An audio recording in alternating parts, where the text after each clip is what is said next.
hearts are heavy as friends, family, and first responders say a final farewell to fallen Plainville firefighter Ray Moreau, who died in the line of duty on Sunday morning. Good morning, everyone. I'm Bridget Bjorlo. And I'm Glenn Kittle. Thank you for joining us on air and on Fox 61 Plus for our special coverage honoring firefighter Ray Moreau. Now let's take a live look outside. This is the Plainville Funeral Home on Broad Street, where we have crews posted throughout the area this morning, bringing you live coverage.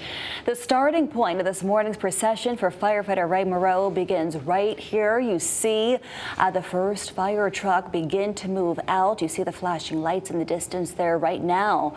First responders are gathering to escort Moreau's casket on a final journey. And that final journey, the route will take them from Broad Street to I-84 East onto Route 9 South, exiting at El Grasso Boulevard in New Britain before arriving at Welty Hall at Central Connecticut State University. We're going to be following that procession live every step of the way, and we have reporters on standby to tell you everything about Ray Moreau's life and what they've been hearing throughout the community there. And you see that first truck roll out, and there's going to be a lineup of fire trucks, just so you know at home who are watching this, throughout the state. We have all corners of the state represented between the fire departments, police departments as well. We are expecting hundreds of people to pay their respects today. We anticipate the procession will take about 30 minutes, and the funeral should start at around 10 a.m. this morning, so around 15 minutes from right now. This is a live look now outside Welty Hall at Central Connecticut State University. So you see all those first responders lined up there in a row. It is a very pleasant day weather-wise outside, so that is some positive news. But these are where the mourners and first responders are gathering to pay their respects to firefighter Moreau on his final ride. And it's been a very solemn week for the community in Plainville there.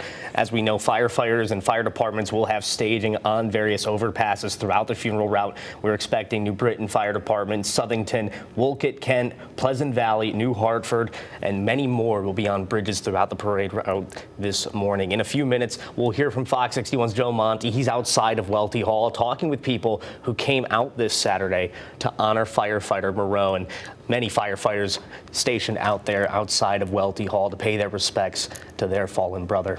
Yeah, it's going to be a very big turnout, a powerful ceremony that kicks off today at 10 this morning. And Moreau, 60 years old, is when he passed away on Sunday morning unexpectedly. He wasn't just a first responder. He was a fixture in this community, a mentor, a Marine, a friend to anyone who needed it. And Glenn, I was reading, he didn't have children of his own. He had a rescue dogs with his wife. Yeah. But he was an uncle of sorts to friends in the community, the kids. They called him Uncle Ray. Yeah, many of the people in the fire department there talking gloriously about Moreau's life. As a matter of fact, if you've read the various outlets throughout the state in this past week, he's been described as a good guy, which anybody that has experienced loss, when you hear that at any ceremony, you can tell that that is a real sign of respect when somebody says, hey, he was a great guy. It just really shows a lot about his character, and we know that he was always at the heart of every gathering, the first to raise his hand at charity events, the first one to be involved, is what many have said about him throughout this past week. And many people outside of the memorial, outside of the Plainville Fire Department, have expressed how great this loss is for the community and how really beloved he was, especially too. We've went outside Lessard Lanes in Plainville, and many people inside there, when they describe him at the bowling league there, they say that it wasn't really competitive for him, that he was just there to have fun, and that's the kind of guy he was, warm and really welcoming to that community and anybody that had the chance to get in contact with him. Yeah, that's interesting you brought in his extracurriculars because he really loved bowling, but he wasn't, a show-off about it. He liked hanging out with friends. He liked jet skiing. Yep. He liked visits to Myrtle Beach with his wife, Christine. And he grew up in Plainville, and then he turns out dedicating his life protecting the people on a day-to-day. So how special is that? More than 35 years on the force. So we are bringing you live coverage from each of the locations. We're tracking the procession route. You are taking a live look outside, and you see a number of first responders, firefighters, police departments from all across the state. You see the police roll out now on their motorcycles as this procession begins. It's going to be hundreds of people taking to the streets, leading his casket through the places he dedicated his life serving. You're also going to notice people from the community lining the streets, watching this procession as they pay their respects and say a final farewell, a final salute to this hometown hero. So we hope you keep it right here on Fox 61. You see the fire trucks now follow the police. So this is just the beginning of this procession on this sunny Saturday morning. And this is again as we mark his final journey through town. And that final journey once again is going to take you to Central Connecticut State University's Welty Hall, where this ceremony will be had. But we want to take a moment and reflect on what a difficult week that this has been ever since Sunday, when we learned a Connecticut first responder would not be coming home. Here's what we know about Moreau's death so far. Connecticut State Police tell us Plainville Fire was dispatched to a house fire on Maria Road, and just before 6:30 on Sunday morning, Moreau was standing near what they're calling a fire apparatus while other crews fought the fire. A piece of the fire truck broke off and hit Moreau in the leg, which left what was described as a catastrophic injury to his leg. We later learned that the medical examiner ruled his death as an accident and said he had trauma to his head, neck, torso, and other areas. The firefighter was taken to a nearby hospital in New Britain, but he died during surgery. All week, we saw people show up to the Plainville Fire Station to pay their respects. Moreau was a fixture of that station since July 1990. People who knew him, even strangers, brought flowers and cards with messages for Moreau's family. I was there, I believe it was Monday morning, and talked to somebody who was there. He was definitely one of the fixtures in that community, is what he was saying, and he would always visit that fire department and pay his respects to him. There's also signs posted throughout the town to honor Moreau. And you see there, thank you, first responders. We're going to take a live look outside now, Glenn, as this procession gets underway. You see it right there. There are the funeral cars leading the scene where the casket is carrying firefighter Ray Moreau. You see the flashing lights in the distance. These are all the fire departments that are going to be lining the street, escorting this fallen hero who dedicated his life to public service, more than 35 years on the force, serving the Plainville Volunteer Fire Department, where he held a number of roles. He wore a number of hats over the years, from committee member, treasurer, and most recently assistant treasurer. And he gave his life on the job Sunday morning when he was tragically killed after being hit by a piece of fire apparatus while on the job. And he leaves behind his wife, Christine, and his four-legged kids, as they call it. They rescued dogs throughout their lives, and they're very dedicated to the rescue dog effort. Let's take a live drone shot now, so you can see the aerial view of this scene. This is outside of Central Connecticut State University, where the funeral will be held, 10 o'clock this morning. And you're getting a picture now of just how many cars are involved in this procession, Glenn, and so many people, hundreds, are lining the streets, paying their respects to this fallen hero. Absolutely, and it's fire departments from all over that have been coming out. And matter of fact, when I was there Monday morning, you saw the amount of fire trucks that were pulling in and out just to support the Plainville Fire Department and their brothers over there. And now we are seeing really just the greater honor that the state is giving the Plainville community here, with all these fire departments coming out and crews showing their support. We're going to be following this procession all throughout with our Sky 61 drone, and we are going to be giving you coverage all morning long of the route, as well as the ceremony that's going to be happening in just a few minutes from now. We talked to several people this week who knew Moreau. They say he was someone you could always count on and was at the heart of every gathering,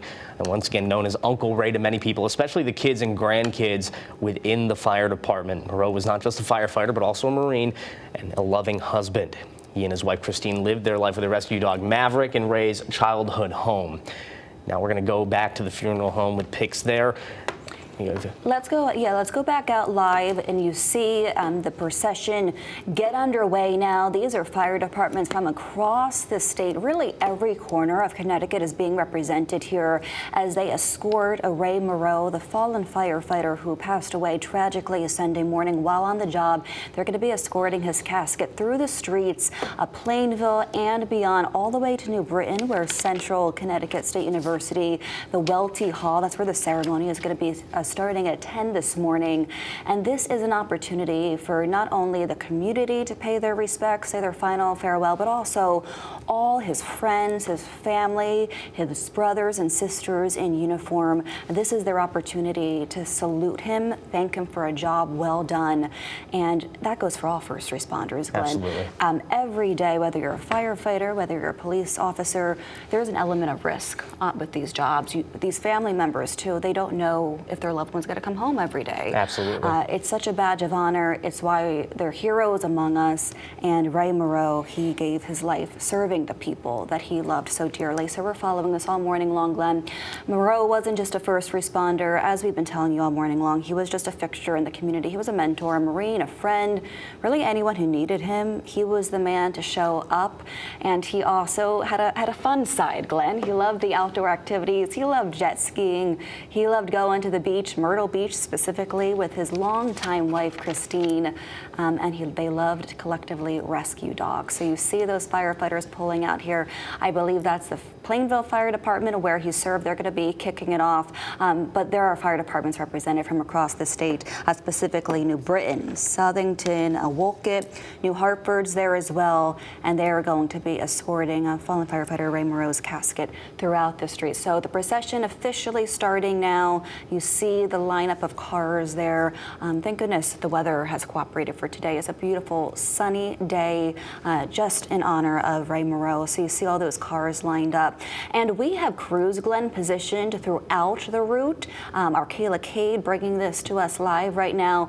We also have our Joe Monty out there this morning. We have Jamel Johnson out there this morning. So they are positioned throughout the route, giving us a fresh perspective on the ground, getting all the views here for Ray Moreau. Absolutely, and they've been speaking with folks all morning long, and we've been speaking with folks all week long, really just telling us just about the man that Ray Moreau was and how much he has touched the Plainville community. And I'm sure the firefighter community around the state is feeling this loss with one of their brothers who died in the line of duty. Once again, a piece of fire equipment breaking off in that fire truck and tragically killing Ray Moreau. Definitely just a shocking moment for the Plainville community, and everybody in that community has told us just how great of a person he was. You talked about some of his hobbies, jet skiing and taking trips to Charlotte Motor Speedway, and also participating in the bowling league over at Lessard Lanes. We've read so much about him and how he was such a fixture. And another thing I've read about him at that Lessard Lanes is that he was a regular there, that his spot was at the corner seat of the bar, and he was always fun to talk to, welcoming and warm, and definitely just a fixture and an absolute loss for that Plainville community there. And our thoughts are with his wife, Christine. He's been there too so long, and our hearts are breaking for her. But we want to go out live right now, Glenn, to our Jamel Johnson, standing by along the parade route outside Central Connecticut State University. Jamel, please paint the scene for us. What are you seeing out there? I mean, this is a tragic day, a somber day for the entire community. Good morning.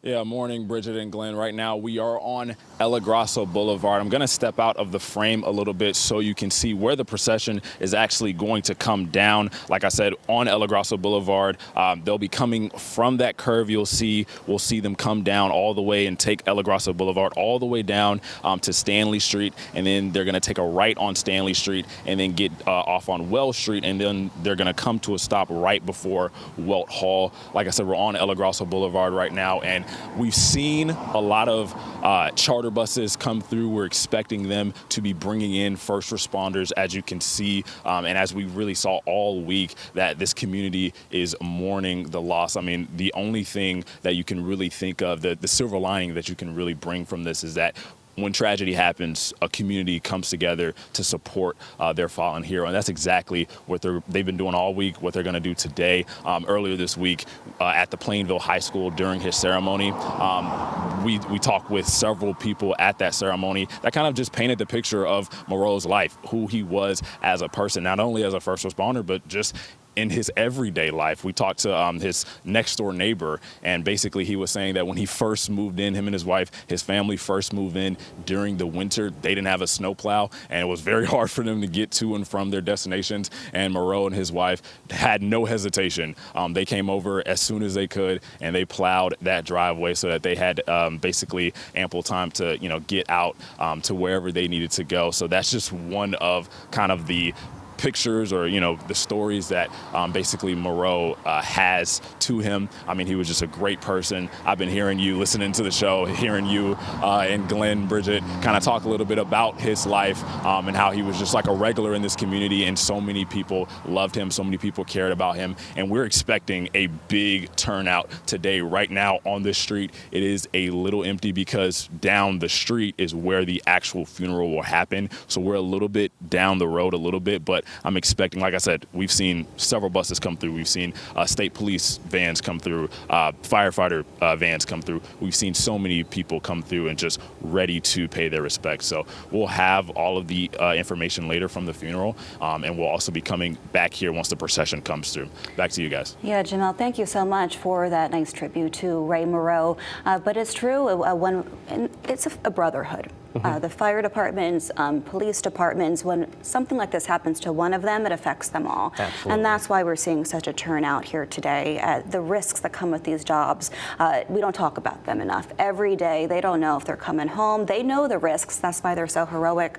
But also, we got to talk about their families who sign up for this as well, and the pain they go through, the agony not knowing what's going to happen to their family member, the dangers that they face every day. It affects the entire community. Yeah, and for his wife, Christine, 35 years of service for him is also 35 years of service for her. She dedicated just as much in this, and our hearts are breaking for her, as we said before. And this is just an absolute tragic loss for it to happen the way it did, for him to die in the line of duty. And we've seen this in Connecticut over the past couple of years, especially with State Trooper Pelletier. Right. Now we have this year firefighter Raymond Moreau, and we see that love and support from first responders across the state and really across the nation. We've been hearing it, and across New England we've been hearing it. This is just something that affects first responders everywhere, no matter where they're at. And the family, to their credit, we want to be sensitive to them, of course, during this time, but they have graciously invited the media into the funeral services today. They want us to be there to show the world what a great guy Ray Moreau was, so that his legacy is always ingrained in the community, never forgotten. And we want to go live outside to Central Connecticut State University, where you see a sea of blue out there. These are rows of first responders, from firefighters to police officers. They are lining the streets to pay their respects to this fallen hero, Ray Moreau. At 60 years old, he died tragically in the line of duty Sunday morning. So that's why you see so many people lining up. This is not only a hero locally. He grew up in Plainville. He was a product of that community. He dedicated his life, more than 35 years of it, serving and protecting it. So his service is so honorable. Let's take an aerial view now of this procession.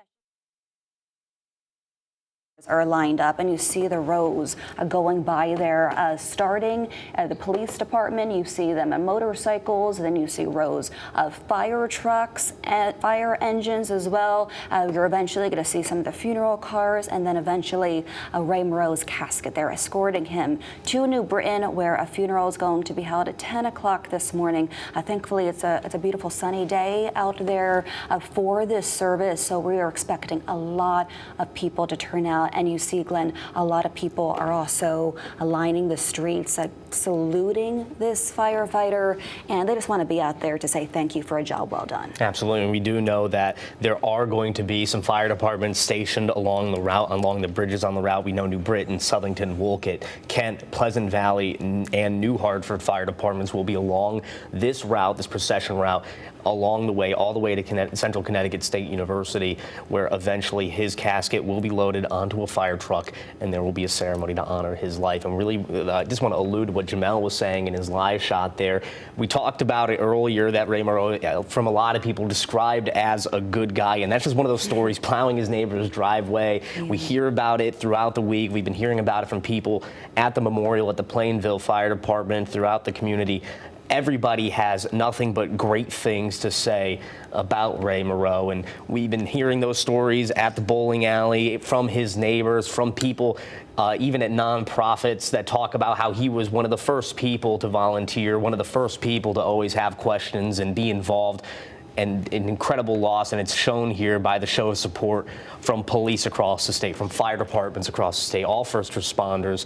Hearts are heavy today along that procession route. Certainly. If you were just joining us, everyone, you're watching a special report of Fox 61. We are bringing you live coverage of a procession for the fallen firefighter Ray Moreau, who tragically died Sunday morning after being hit by a piece of fire apparatus while on the job fighting a fire, protecting lives in the community of Plainville, where he grew up. Right now we're watching police departments and firefighters parade through the streets of Plainville and beyond, all the way to New Britain, where there's going to be a funeral service for this fallen hero. So you're seeing all these trucks right now, all these cars. You see their sirens are on as they move through town.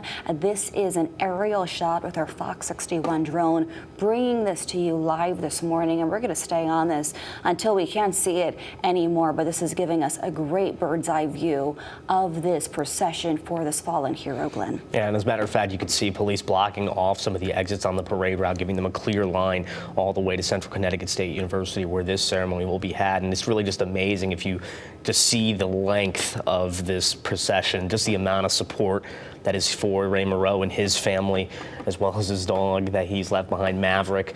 Ray was only 60 years old when he died, a life taken definitely way too soon in that regard. And we are absolutely sending our thoughts and prayers to Ray Moreau's family. We do know that the Plainville Fire Department probably also has some very heavy hearts today. We're sending our thoughts and prayers to them as well. Ray Moreau, just a staple of that Plainville community, lived in his childhood home with the love of his life, Christine. We talk about it all the time, and we've been talking about it all through this week, just how great of a person he was. This is going to give an opportunity for folks to go up to his ceremony and tell us a little bit more about Ray Moreau. There was a ceremony earlier this week. Stories. Yeah, and we've had those personal stories come out earlier this week as well at a memorial at the Plainville High School. And this is another look at some of the demonstrations on the bridges there. Is this actually a real fire? Is this a real fire over an overpass here?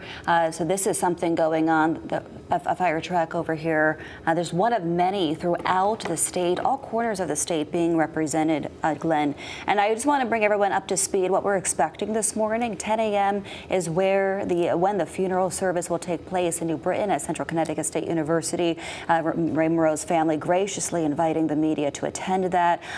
Also, after the funeral service, we know a LifeStar helicopter flyover will begin honoring him and his service and sacrifice with a final blessing and a radio call. We will follow a procession once more to the cemetery where he will have his final resting place. That's going to be in Southington. We're going to bring all this to you. This is just one of the many fire trucks and engines participating in this procession throughout Connecticut today. Now this procession traveling along I-84 now. It's once again going to end at Central Connecticut State University. Like Bridget just said, they're getting there now. We're expecting that ceremony to start in just shortly from now in about 20 to 30 minutes. And we have live crews stationed along the route. We have live crews at Welty Hall where there will be a ceremony. And we have heard from folks all week. We're going to hear from folks today talking more about Ray Moreau and his life and his dedication, 35 years of service to the Plainville Fire Department. Once again, you can just see them coming off that exit now, just the line of first responders. Yeah, all those are police vehicles leading the scene, followed by fire trucks, fire engines, and eventually you're going to see the funeral trucks escorting Ray Moreau's casket.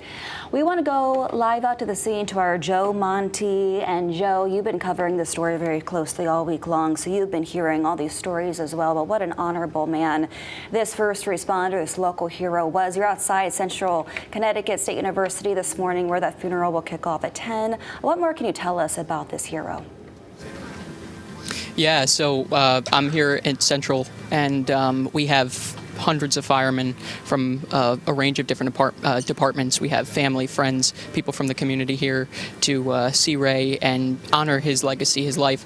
As you mentioned, I talked to a lot of people that knew him for a number of years, and other fire departments as well, and everybody has just really talked about the sense of community and how this is a really unifying moment to honor Ray. We have the procession.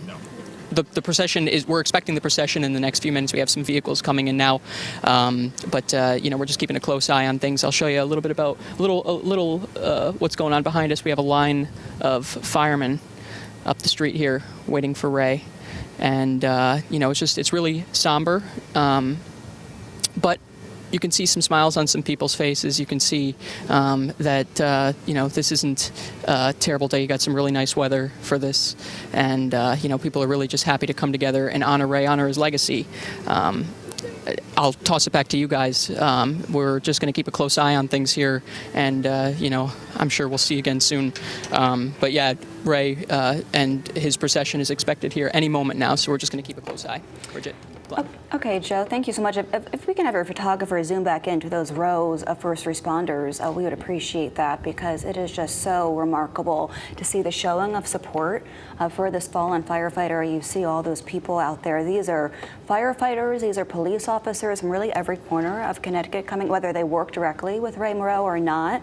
When this happens to a brother or sister in uniform, it's felt throughout the fire and police department force. So that's why you see all those people lining up in rows, shoulder to shoulder, saying to his family, we're with you today. Absolutely, and it's hundreds of firefighters out there. You can see them there. And there's also police that are involved in this ceremony. We saw it on the highway in the procession route, and there was hundreds of folks involved, from first responders and stations and crews from across the state, that are really feeling this right now. It's definitely a moment of heartbreak for those first responders, a moment of heartbreak for the family. Yeah. And we have seen that all week, just a sense of community and first responders coming together to support the Moreau family, to support the Plainville community, and support Ray's brothers at the Plainville Fire Department, where he tragically died responding to that fire on Maria Road earlier this week. And this is also somber for sure, but also an opportunity to celebrate his life and legacy. Talk about the good times. We don't know specifically who's going to speak at the funeral. Historically, governors have spoken at these things, of fire chiefs. We can expect perhaps his family, his longtime wife, Christine, who's been a partner in everything he's done throughout his life. He started working for Xfinity many years ago as a technician, as a lineman, so he did that. On top of all those duties, he was a volunteer fireman, so he did that as well, putting his life on the line every day. Christine supporting him through all of that. So we're hoping to hear from her later today. She graciously invited us to this funeral to make sure that her husband's service and sacrifice, his legacy, never forgotten. But Glenn, people came from across the state to pay their respects at firefighter Moreau's wake. Yeah, and Fox 61's Stefan Reels spoke to some of them earlier this week. He always smiled, and he always had a wonderful disposition. To many people in Plainville, he's going to be dearly missed. Ray Moreau was a prime example of a man who cared about his community. All the more reason why his Wake Friday drew in people from across the state, with more than a dozen fire departments from towns like Bristol, Southington, and Ridgefield who wanted to stand by their fellow first responder. It's just important for us to show our support. Wolcott Fire Chief Kyle Dunn said he and other first responders have a mission to offer their support to the family of the former Marine, as well as those who worked with Moreau for the 35 years he was at the Plainville Volunteer Fire Department. Life changes in a split second, and you never know with the job that we do, and we just have to stick together. Soon, eyes will be on Moreau's funeral Saturday at Connecticut Central State University at Welty Hall, after a procession where more are expected to pay their respects and share their gratitude for Moreau's years of service to their community. Very sorry for what happened, and thank you very much for your dedicated service to your community and your fire department.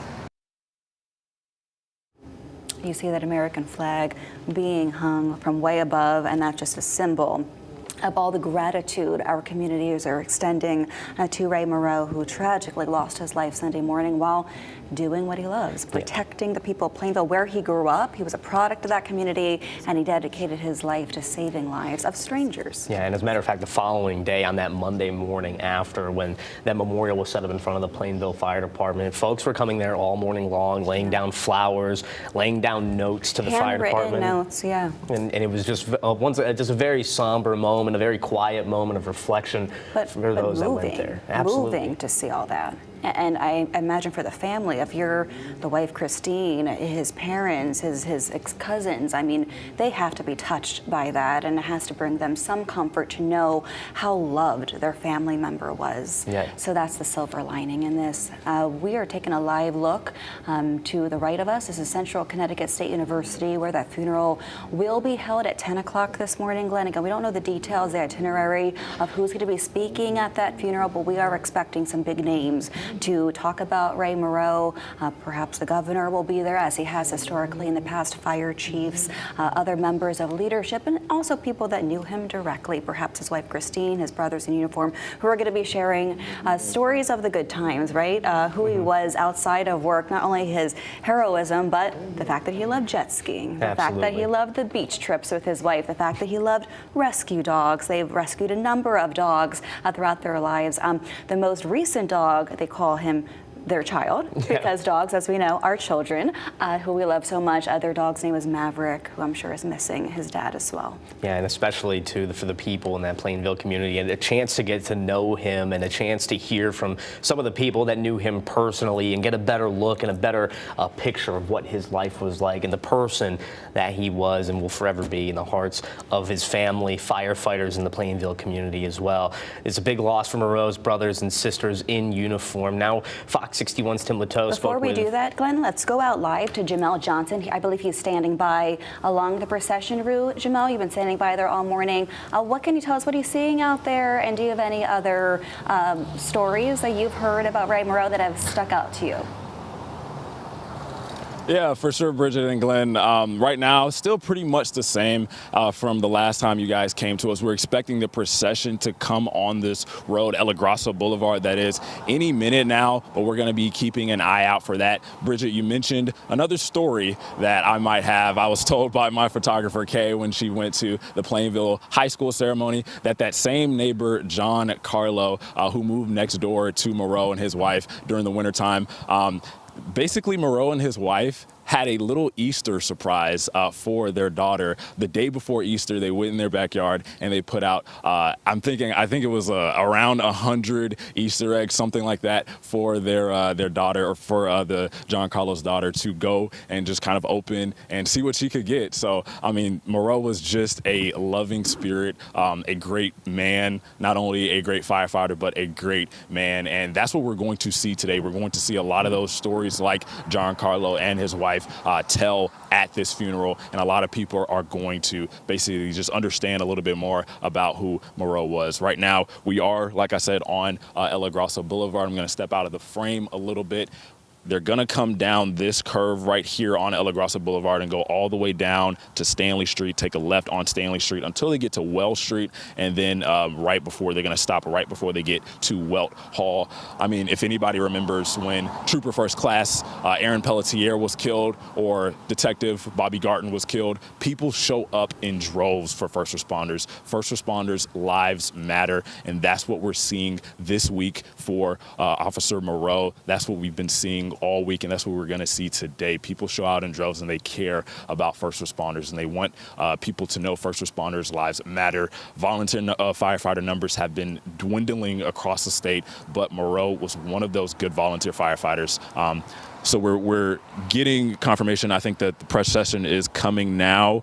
We're seeing a state police vehicle coming, and I believe, okay, are you hearing anything? No, I think we do hear sirens, so I believe they are coming soon.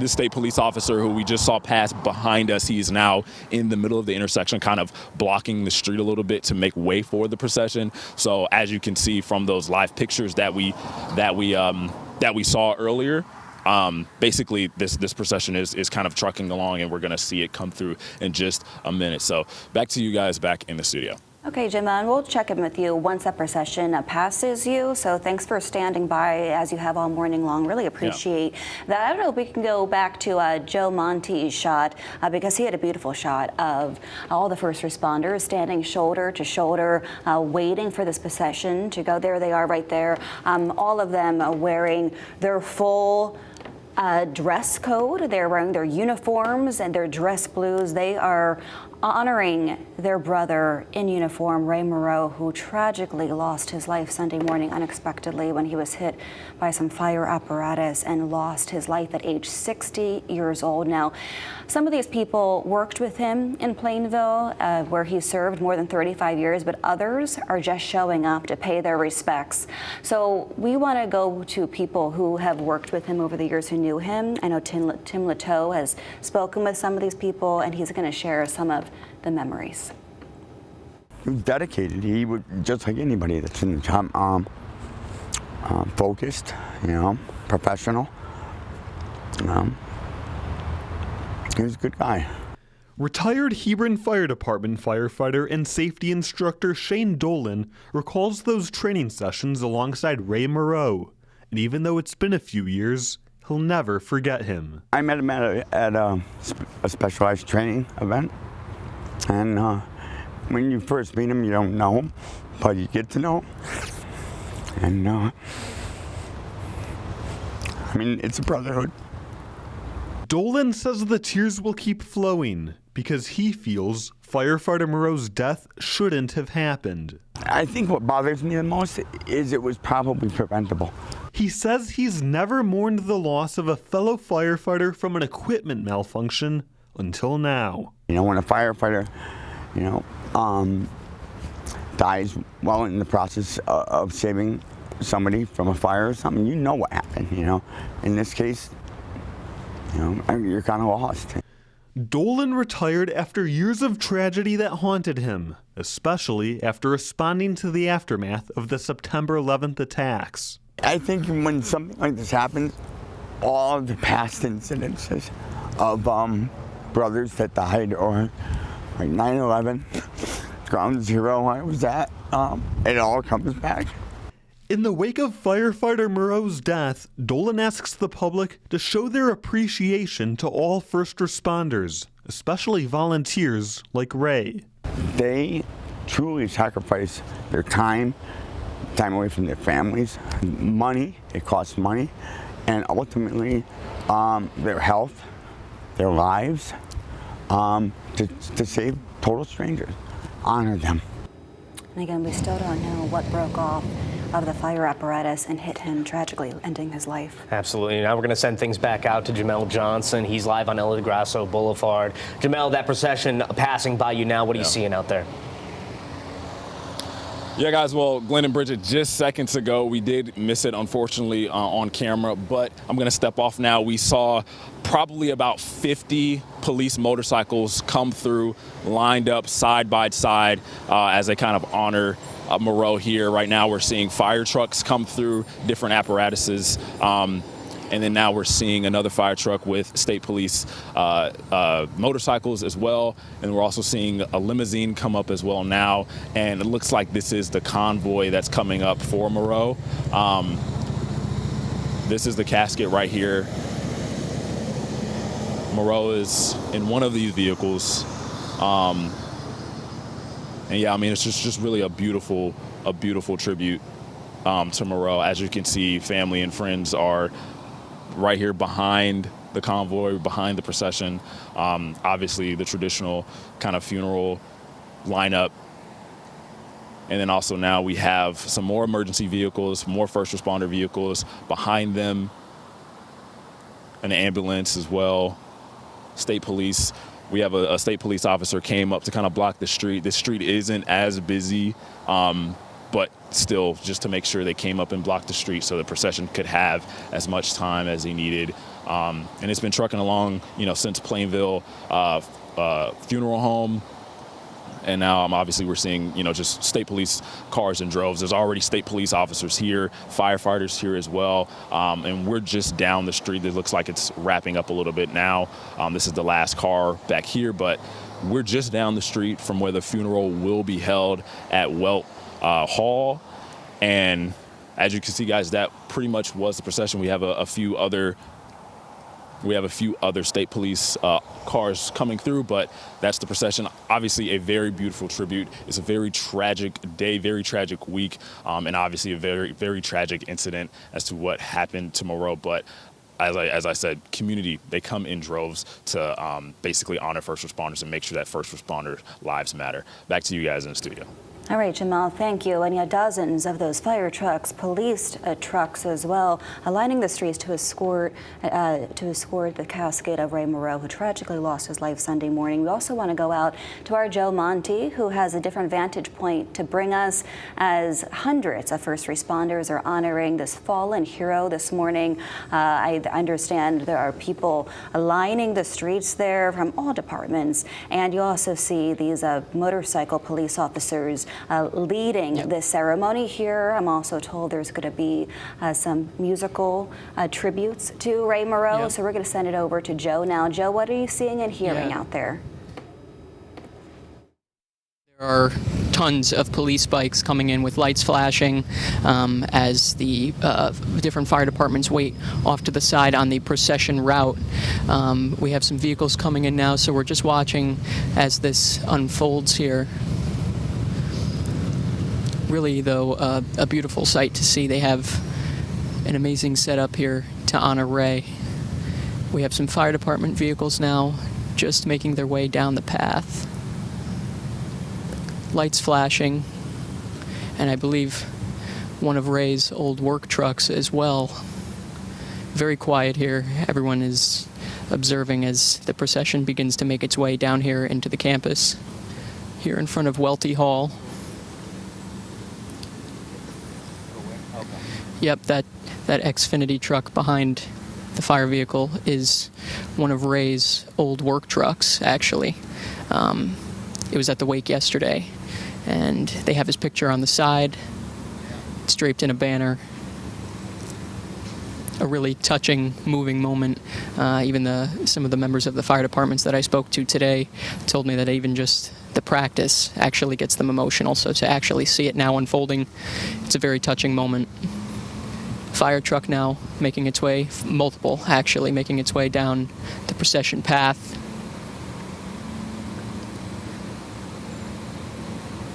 Everyone now just standing in observance. That's Plainville fire truck, one of the ladder trucks. And now you're going to see some of the different fire departments make their salute.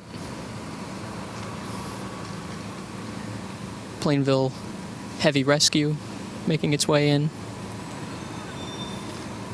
So as I've said before, just a very touching moment.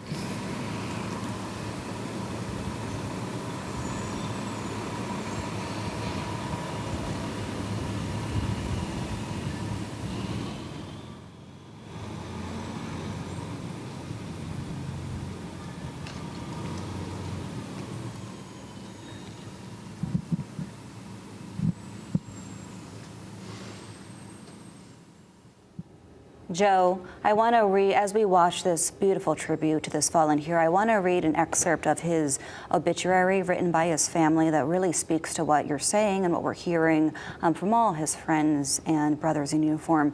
It reads, Ray loved fun, but more than that, he loved people. His laughter, kindness, and humble heroism will echo through the halls of the firehouse, the lanes of the bowling alley, and the hearts of all the countless lives he touched. And that is the theme, right, from this week since his passing that we've been hearing over and over and over again. Whether he met you once, whether he met you 100 times, he left his mark, Lynn. Yeah, and you can see just the amount of support there. Firefighters standing at a crisp salute just before they were standing at attention for Ray's casket as it passed by, and is going to make its way into Welty Hall, where the ceremony will be had. There are going to be various speakers. We're expecting the governor to speak, the lieutenant governor to speak at this event, and right now, just a somber moment for the fire crews involved, and you can see as the Plainville fire truck made its way by, firefighters and first responders there showing their respect not only to Ray Moreau and his family, but to the Plainville community and the Plainville Fire Department. And if you see there, Glenn, their hands are on their head. They are saluting this fallen hero. This is part of so many ceremonies we've seen honoring a life well lived in service and sacrifice. So a beautiful, touching moment there. We have crews positioned all across this procession route. We want to bring you now an aerial shot from our Fox 61 drone. If we can take that, we're going to take that in a moment. We're going to stay on this shot for a moment. But a lot of people are reaching out, Glenn, asking how they can support the family during this difficult time. In lieu of flowers, contributions may be made to the organizations that Ray held dear, and there were a number of them. So if you want to show your support for those listening at home, you can donate to the Plainville Fire Company Memorial Scholarship Fund. Ray Moreau served on this department for more than 35 years. You can also donate to the Dan Cosgrove Animal Shelter. We've been telling you. First, before we get to that, I want to listen in to this bagpipe and drum ceremony. Listen.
If you're just joining us, everyone, this is a special report on Fox 61, bringing you live coverage of the funeral service of fallen firefighter and hometown Plainville hero Ray Moreau. You just listened to a musical tribute honoring him, bagpipes, drum line as well. And now you are seeing firefighters and police officers from across Connecticut dressed in their formal attire. They only wear these uniforms during special events and funerals such as this one. So this is a moment where everyone is coming together to say thank you to a local hero who dedicated his life to public service. This is our Fox 61 drone shot now, giving you an aerial view of the procession that is escorting the casket of fallen firefighter Moreau to Central Connecticut State University, where, Glenn, we are expecting speakers to begin at around 10 this morning. Could go a little late,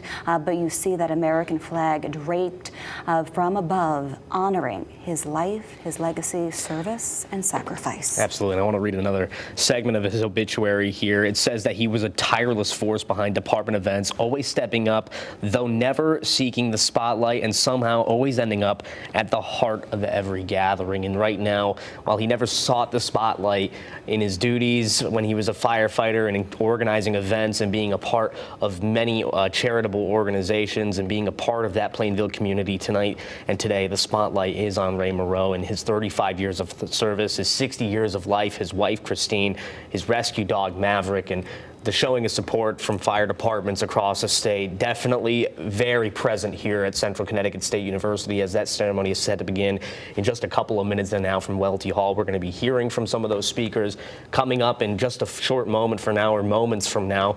Still waiting to confirm or hear from who's going to be speaking at this event. We do know that Governor Ned Lamont and Lieutenant Governor Susan Bysowitz will be there and will be speaking at this event. We are going to catch some of those words and remarks later on today. But right now, just the picture here right above Welty Hall at Central Connecticut State University, first responders coming out to support the Moreau family in droves from across the state here and honoring Moreau in a moment of silence here as that casket makes its way into Welty Hall. Earlier, before that beautiful musical tribute, we were talking about how to support the family during this difficult time.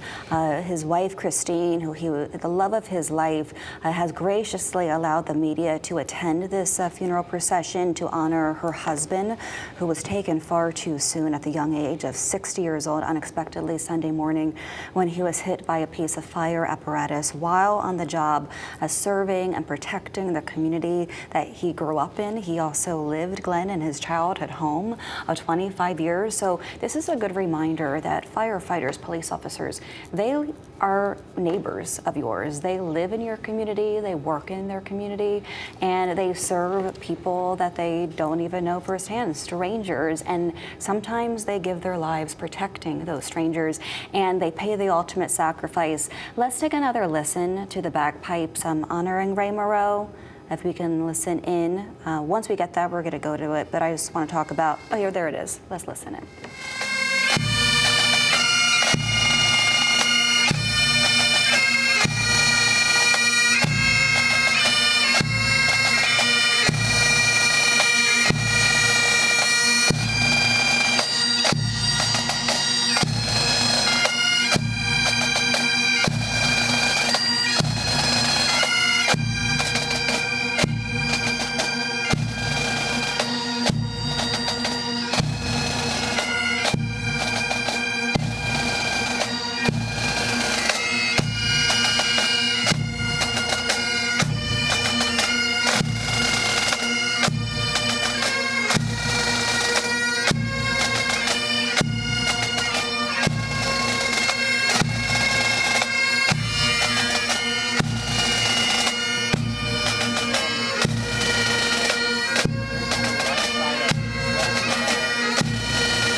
joining us. This is a Fox 61 special report as we're bringing you live coverage of the funeral service of fallen Plainville firefighter Ray Moreau.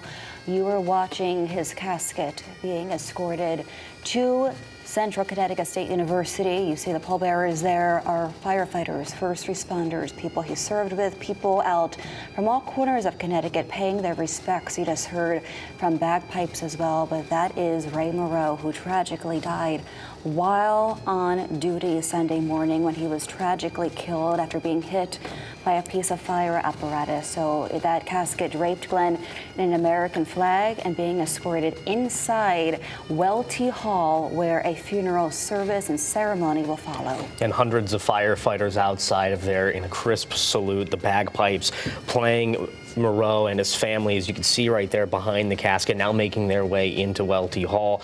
We do know now, we were just handed this seconds ago, we do know the speaker list of who's going to be at this funeral. It's going to start off with Reverend Riley Chaplain of the Plainville Fire Department. The second speaker will be Jesse Nonzo, who is a certified life celebrant with the Plainville Funeral Home. Then we'll go on to Thomas Machini Sr. He is the chief at the Plainville Fire Department. Then the cousin of Christine Moreau, Danny Passarelli, will be speaking. And then finally, if she can muster it, Christine Moreau will be speaking. If not, her cousin Danny will be reading what she had wrote in her place. It's going to be so tough for her to get up there and speak. She's going to give it her best shot because this was her life partner. Everyone calls her the love of Ray's life. They spent a lifetime together. They lived in Ray's childhood home in Plainville, where he grew up. He was a product of the Plainville Fire Department. He dedicated more than 35 years of service to Plainville and saving and protecting the people in that community. So we're looking forward to hearing Christine just talk about the man her husband was. And I can only imagine the emotions that could be going through that family, especially Christine, with the ceremony happening, hundreds of people coming out to honor Ray, as well as the Plainville Fire Department, who I'm sure is at this point family to her brothers and sisters that are joining with her in this loss that has been so great to the Plainville community, as well as that Plainville Fire Department family and Christine. We're going to be hearing from those folks and just shortly from now. And right now you're seeing the aerial view of Central Connecticut State University, that flag draped over the procession where this ceremony will be had at Welty Hall. But when one person passes away on the force, whether it's military, whether it's fire or police, it affects all the departments nationwide, especially in Connecticut. And Christine has a family for life, no doubt about that. These brothers and sisters in uniform that served with Ray, they'll be reaching out to her throughout her life, making sure she's okay. That's what they do. That's the service. But it's also a reminder that these people who serve, who are brave enough to do it and risk their lives every day, it's a calling that can't really be described. And that's extended to their family, who worry about them day after day, not knowing if their loved one's going to come home. So not only do we thank Ray Moreau today, we thank Christine and his entire family, who also sacrificed. Yeah, absolutely. And we thank them so much for even allowing us to be there to film this and show our support for firefighter Moreau and the Plainville Fire Department, as well as the Moreau family. You were speaking earlier before the bagpipes about ways to support the Moreau family. There are scholarship funds and other charitable organizations that they say they would like you to donate if you can in honor of Ray. One of them being the Plainville Fire Company Memorial Scholarship Fund, the Dan Cosgrove Animal Shelter, or the St. Jude's Children's Research Hospital. And getting back to the animal shelter, we've been reporting, but Christine and Ray, they were big dog lovers. They rescued dogs throughout their lives. Their most recent rescue dog, Maverick, also grieving his father, who passed away last week. We're bringing you a live look inside now at Welty Hall at Central Connecticut State University. We have a flag-draped casket where it's carrying the body of the fallen firefighter, a hometown Plainville hero, Ray Moreau.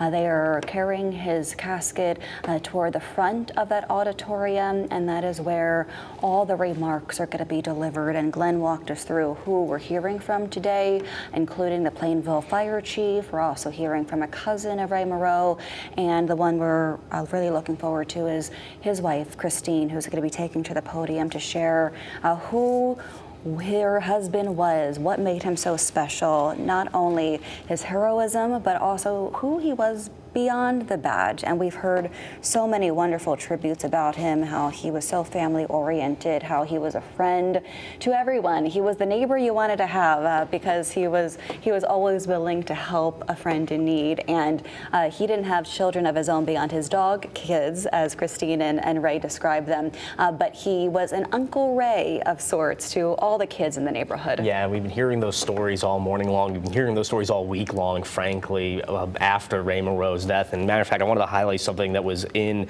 the actual list of events that's going to be happening here shortly. One of the music selections here is the Boot Scootin' Boogie. And in the obituary here, it said that whether he was dancing the night away with his signature Boot Scootin' Boogie moves, organizing fundraisers, or simply offering a kind word and a hearty laugh, Ray left an unforgettable mark on all who knew him. And that, I assume, definitely an unforgettable sight to see, dancing to that Boot Scootin' Boogie. We're once again inside Welty Hall here at the ceremony, where people are now just starting to get in there and gather. And that's what we're expecting. We're expecting to see some tears. It's going to be a tough day, especially for his wife, Christine, but it's also a celebration of life.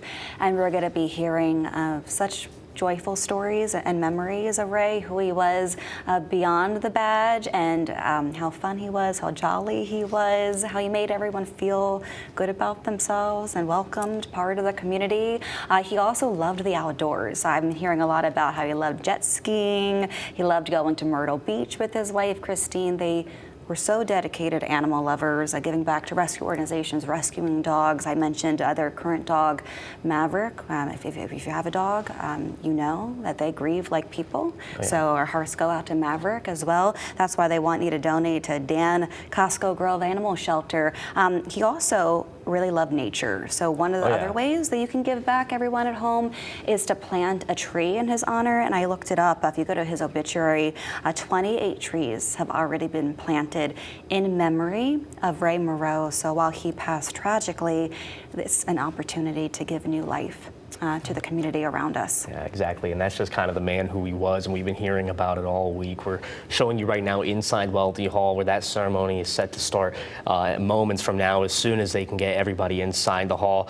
The casket is going on stage right now. We're seeing that in our live pictures there. We've been hearing about just the man that Ray Moreau was all week long, from neighbors, from community members, from charitable organizations that he used to work with. Just the absolute outpouring of support from that Plainville community.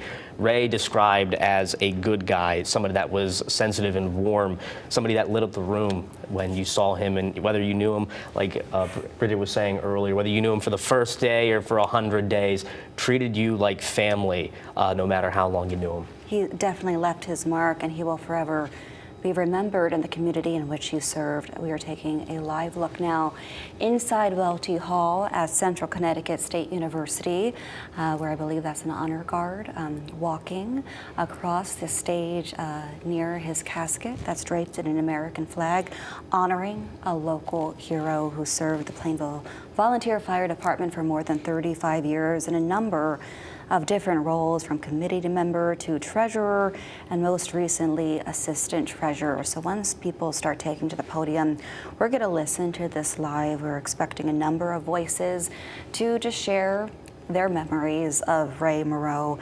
But Glenn, I also want to talk about, this is a reminder of the dangers on the job. When you talk about firefighting, they're putting themselves at risk, whether it's the smoke they inhale on the job, whether it's the toxic chemicals they breathe in when fighting house fires. Their life capacity can be shortened just from that, and then they go and face the risks of potentially being hit by equipment, and that's what happened to Ray Moreau. He was hit by some apparatus, which tragically cut his life short. Yeah, and it's just the dangers of the job that they know they sign up for, putting their life on the line each time. And for some times it could be what is described as a routine call, whether it's a routine pulling a traffic stop, or it is a fire that maybe they've seen something like it a million times. They're always putting their life on the line. These first responders, police, EMS personnel, and firefighters, all giving a sacrifice every day they come into the job. And for Ray, being a volunteer firefighter for 35 years, really just being a staple in that community, and being as warm as he was, and just an absolute joy as he's been described by his peers to have on the job.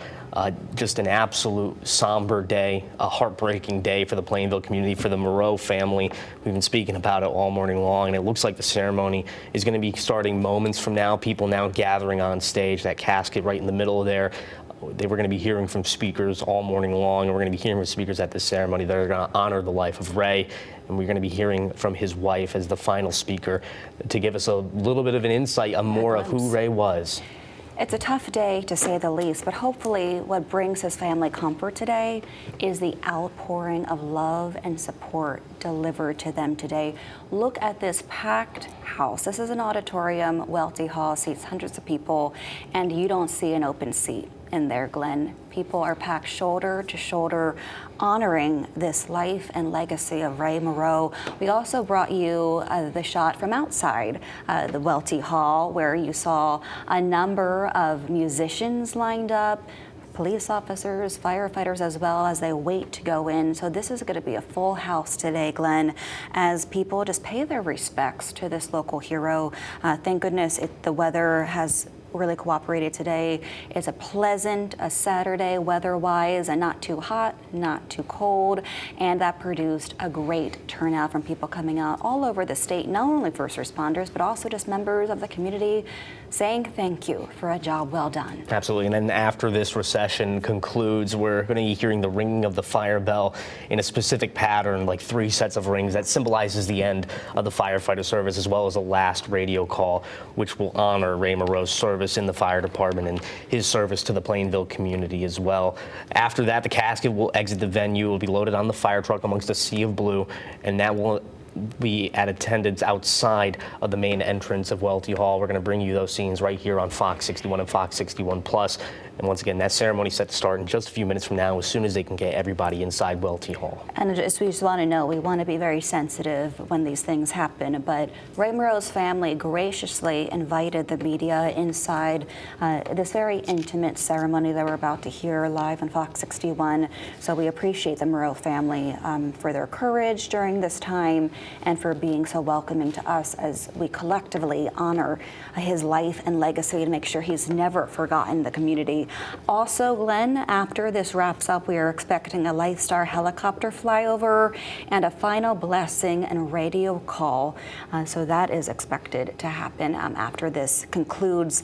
But Glenn, you mentioned he was a volunteer fire department fireman, and one thing about that is it's not his full-time job. He has a second job, and what he did, he served for United Cable, which later became Xfinity in 1988, where he served as a lineman technician. So we saw an Xfinity truck part of the procession today. I believe it was the truck that he served on for so many years. So this is just another example of finding creative ways to honor Ray Moreau. They didn't have a lot of time to plan this, only less than a week. Yeah, this all came together and yet in it a seemed week. so organized. Yeah, and so many people, so many players involved. And a real product of Plainville as well, Moreau was. We talked about it, he was at United Cable back when it was United Cable, back in 1988. Right. Now it's Xfinity. He's served there for many, many years as a firefighter for 35 years, dedicated to Plainville, dedicated to his community. And I'm sure as a lineman for Xfinity, maybe you've met him in the Plainville. Maybe you've seen him working on the lines out there, and many for the co-workers that he had over at Xfinity. I'm sure a pleasant demeanor he had on the job, as we've been hearing from many people in the fire department, as we've been hearing from many people in the community, whether it's the bowling league or the firehouse. Ray was described as a good guy. We've been hearing those sentiments all week long, and that he was somebody fun to be around, warm to be around, and welcoming. And those are some of the sentiments that you're going to be hearing later on today in those ceremonies. This is going to start a couple minutes from now. You're going to be hearing from the folks who knew him personally. You're going to hear from the folks that knew him professionally and get an insight into who Ray was and who Ray will forever be in the hearts of the Plainville community. So earlier, if you were watching us, we were on the air around 9 o'clock this morning, bringing you every vantage point of the procession that led us here to Welty Hall and Central Connecticut State University. But to walk you back a little bit, fire departments involved in this ceremony beginning on overpasses on the route to the funeral and to the cemetery later, which will be in Southington on N Road in Southington. But New Britain, Southington, Wolcott, Kent, Pleasant Valley, New Hartford, all of these departments have participated in today's ceremony. Some worked with Moreau, some didn't. Some are just showing up to pay their respects because it is a brotherhood, as we've been saying over and over again, between firefighters and police officers. Some people traveling from different states to be here today just to say thank you. So we are inside Welty Hall right now, and you see there is not an empty seat right now, but we do have some speakers taking to the podium, and we want to listen in once this man starts speaking. But we are expecting the fire chief today, Glenn. We are expecting Ray Moreau's wife, Christine, to muster the courage and speak and share her memories of her late husband. We're also expecting to hear from Moreau's cousin. We are expecting a lot of tears, but hopefully some laughs as well as they reflect on a life well lived and on someone who made everyone feel a little better about their day. And we're hearing from our crew inside Welty Hall that this is going to start absolutely right now, so we're going to take that shot inside Welty Hall for the ceremony of Ray Moreau.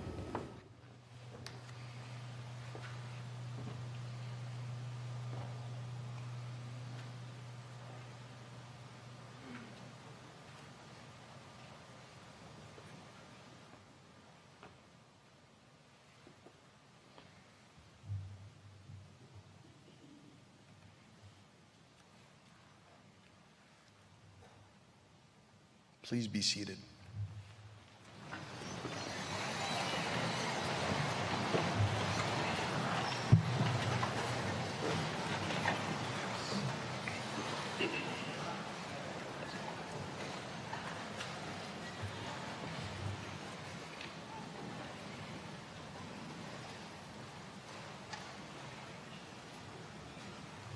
Ray Moreau, Plainville through and through. We may be gathered here in New Britain, but make no mistake, Ray's heart, his life, his legacy belonged to Plainville. For more than 35 years, he served as a firefighter there, not for a paycheck, not for praise, but because that's what Ray did. He gave, he showed up, he stayed late. He did the work no one saw and never once made it about himself. He was dependable in the way people quietly build their lives around. Solid, steady, never in it for attention. He was the guy that you'd see at lesser lanes, cracking a smile after a good frame, laughing with his league like that hour on a weeknight was the most important place he could be. Ray had his rhythm, his circle, his Plainville routines, and they mattered. They shaped his days. And over time, they shaped the town. He didn't need to talk about values, he lived them. With every call, every commitment, every small gesture, that made life easier for someone else. He answered thousands of calls across the years, each one a chance to make things safer, calmer, and better for someone else. And he did it without complaint, and then went home like it was nothing. But it was something. It was everything. Because with each call, he gave a little more of himself to the job, to his brothers and sisters in the department, to Plainville, to the people who counted on him, whether they knew his name or not. Now that he's gone, Plainville feels it. The department feels it. His friends, his neighbors, his family, they all feel the space he once filled. And even though everyone knew the risk, every firefighter does, every family member does, you still believe there'll be one more call, one more shift, one more night back at the bowling alley. But that return didn't come. And no matter how much we told ourselves we were prepared, we weren't. You never really are. So here we are, not to mourn the loss, but to recognize the weight of a life like Ray's, a life built on action, not noise, on care, not credit, on loyalty, not ceremony. He didn't need big gestures, but he earned this one. So we gather across departments, across town lines, to honor a man who lived simply, gave generously, and meant more to Plainville than words can carry. Good morning. My name is Jesse Nazo, and I have the great honor of serving as the life celebrant with Plainville Funeral Home. It's a privilege to stand with you this morning as we gather in love, in grief, and in deep respect for Ray Moreau. We're here today because we must be. Because when a loss this deep shakes the foundation of a town, of a department, of a family, there's only one real response. We come together. To Ray's wife and family, your pain is unimaginable, and your courage in being here is felt by every person in this auditorium. To the Plainville Fire Department, every firefighter, police officer, EMT, and first responder present, thank you. Thank you for standing with Ray's family. Thank you for standing with each other. And to the neighbors, friends, and members of this community, your being here speaks to the strength and care that runs through our town. This is not just a gathering. It's a reflection of what Ray stood for. Even if you've never met the person seated beside you, grief has made us kin. We are connected by heartbreak, by respect, and by deep gratitude for Ray Moreau and the life he lived in service to others. In moments like this, we search for words that will somehow make sense of something that feels senseless. But sometimes what matters most is simply that we show up, that we gather shoulder to shoulder, heart to heart, to hold space for one another, that we make it known no one walks through this alone. Community is not a luxury in times like this. It's a necessity. It is the hand on your shoulder when your strength gives out. It is the reason Ray answered the call again and again. And it is what brings us here, not only to mourn, but to bear witness to his courage, his kindness, and the relationships he built, not with fanfare, but with steady presence and deep care. The weight of this loss is heavy. Ray was not just a firefighter. He was a husband, a brother, a teammate, a friend. He was a familiar face in our town, on the job, at the bowling alley, every community event, and around kitchen tables. He was someone people knew they could count on without having to ask twice. And so this loss doesn't land in just one place. It echoes through his family, through the Plainville Fire Department, through the circle of friends who knew him best, and through this entire community. It's personal, it's professional, it's deeply human. Grief isn't one size fits all. It shows up differently for each of us, sometimes sharp, sometimes slow and quiet, sometimes catching us off guard in the middle of an ordinary day. But what it does, what it always does, is mark that someone mattered. And Ray mattered, in big ways and in small ones, in moments he probably didn't even realize were making a difference. Before we move further into today's remembrance, we pause to ground ourselves, not just in memory, but in spirit. In every firehouse, faith takes many forms. For some, it's religion. For others, it's trust in each other, in the work, in the mission. But always there's something larger at play, a sense that we're part of something beyond ourselves. To lead us in that moment of reflection this morning, I'd like to invite forward someone who's walked beside this department through both celebration and loss, someone who knows this family from the inside out. Please welcome Chaplain of the Plainville Fire Company, Reverend Brian Riley.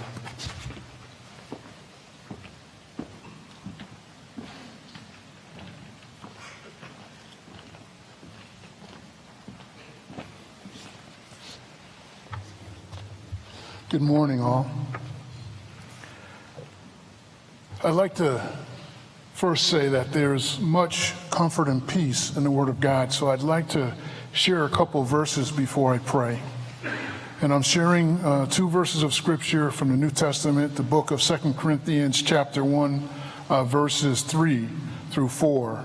And the Word of God reads, "Praise be to the God and Father of our Lord Jesus Christ, the Father of compassion and the God of all comfort, who comforts us in all of our troubles, so that we can comfort those in any trouble with the same comfort we ourselves receive from God. Amen. Let us pray. Heavenly Father, we gather here in your presence with humble hearts, united in love and service. As we come together to pray for our beloved Ray Moreau, we ask that you fill this space with your comforting spirit. Heavenly Father, today, in the midst of life that is often filled with pain and difficult circumstances, we welcome your presence. We're not asking you to change the circumstances. We're asking you to provide us with your presence today and every day that comforts us through it all. We thank you for the gift of life and for the opportunity to serve in this ministry honoring Ray, who have gone home before us. Guide our prayers today and help us lift him with compassion and peace. May our words and thoughts be a source of comfort to the grieving, his lovely wife, Chris, family members, fellow firefighters, first responders, friends, and all who were affected by Ray's passing. And a tribute to his life we remember. Lord, may our time together be filled with your grace as we offer our prayers. Grant rest to the soul we remember and bring peace to those who mourn. And I seal this prayer in the name of our Lord and Savior, Jesus Christ. Amen.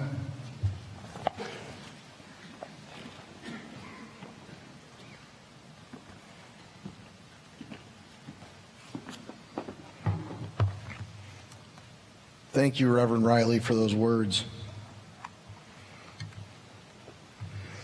If you spend enough time around first responders, you begin to notice something. They see the world differently. Most people hear sirens and feel alarm. First responders hear sirens and know it's time to act. Where most people hesitate, they move toward the flame, toward the wreckage, toward the unknown. They run toward things. Not because they're fearless, but because they've trained themselves to respond in spite of fear. Because someone has to. Because lives depend on it. Because service, real service, means answering the call even when the outcome is uncertain. Ray lived that truth. For more than 3 decades, he ran towards things that most of us would run from. He showed up when the alarm sounded, no matter the hour, no matter the risk. Not because it was easy, not for recognition, but because that's who he was. And those who loved him, his wife, his family, his friends, knew the risks. Every first responder does, and so does everyone who cares for one. Spouses, siblings, parents, children. Each of them carries that quiet understanding, that knowledge that this life comes with danger, that every call could be the one. But still, we believe in the return. We believe they'll come back through the door, that the boots will come off, that dinner will be reheated, that tomorrow will look like today. We count on it, because if we didn't, how could we let them walk out the door in the first place? Ray did come back thousands of times, shift after shift, call after call, quietly, steadily, until the day he didn't. And no matter how much we understand the risks on paper, nothing prepares us for the moment that return doesn't happen. Nothing readies us for that silence, for the absence that takes its place. And that's the part that breaks us open. But if there's anything Ray taught us by the way he lived, it's that we are meant to move toward one another, not just in times of danger, but in times of grief, in the aftermath, in the long days when the shock wears off and the ache settles in. Ray ran toward those who needed him, and now it's our turn to carry that forward in how we care for each other, in how we remember him, and how we keep showing up. So far this morning, we've held space for the emotion of this loss, the weight of it, the reach of it, the way it ripples through a department, a town, and a family. But there's another part to this moment, and that's the story of Ray's life. Not just the role he played in this uniform, but the man behind the calls, behind the turnout gear, behind the years of service that helped shape our community. Because while this room is filled with grief, it's also filled with stories, with memories, with laughter, with habits and sayings and quirks that are, without question, Ray. The next part of this service is about honoring that life, not just the public figure, but the real person. So now let's spend some time remembering Ray, not just for what he did, but for who he was. When I sat down with Chris the other day, we talked about a lot of things. Ray's time with the department, his love for bowling, his habits, his sense of humor. But somewhere in the middle of all that, she mentioned how during COVID, Ray had been classified an essential worker. Then she looked at me and said, completely matter of fact, Ray was essential. And I just nodded because, yeah, of course he was. Ray was essential in that very Plainville way. He wasn't flashy. Well, maybe his car a little bit. He didn't make things about himself, but he was reliable, steady. He was part of the wiring, the guy who just made things work at home, at the firehouse, in the middle of a league night, probably in the middle of a conversation he didn't ask to be in. He wasn't someone who needed attention to feel important. He just was important. In the way that someone becomes your go-to without anyone ever deciding that out loud. He was just essential. You looked around and there was Ray, probably with his arms crossed, listening, saying very little, but taking everything in. Essential in the way that when he wasn't there, something felt off, like the lineup was out of order, like someone forgot a piece of the routine. Chris nailed it. No fanfare, just the truth. Ray was essential. After high school, Ray did what a lot of us from Plainville do. He stuck close to home. Ray spent his entire life in Plainville, but he attended E.C. Goodwin Tech right here in New Britain. And on graduation night, he crossed the stage, shook hands with the principal, took his diploma folder with pride, and opened it to find it empty. Apparently, Ray may have missed a class or two. Details, really, but Ray didn't panic. He did what any true Plainville guy would do. He went back home and called the guy. Because in Plainville, we're tight-knit. We look out for each other. We take care of each other, and everybody's got a guy. Ray's guy, the principal of Plainville High School. The principal there took a look at his transcripts and said, yeah, this checks out. Issued the diploma he had earned. Crisis averted, degree secured, onward. Ray had hoped for a military career, but life had other plans and an injury that changed that course. Still, he never got stuck. He didn't sulk. He just figured, well, I better get to work. And that's exactly what he did. In 1987, he landed a job with United Cable. And if you lived around here long enough, you know that company changed names more times than Ray changes his bowling shoes.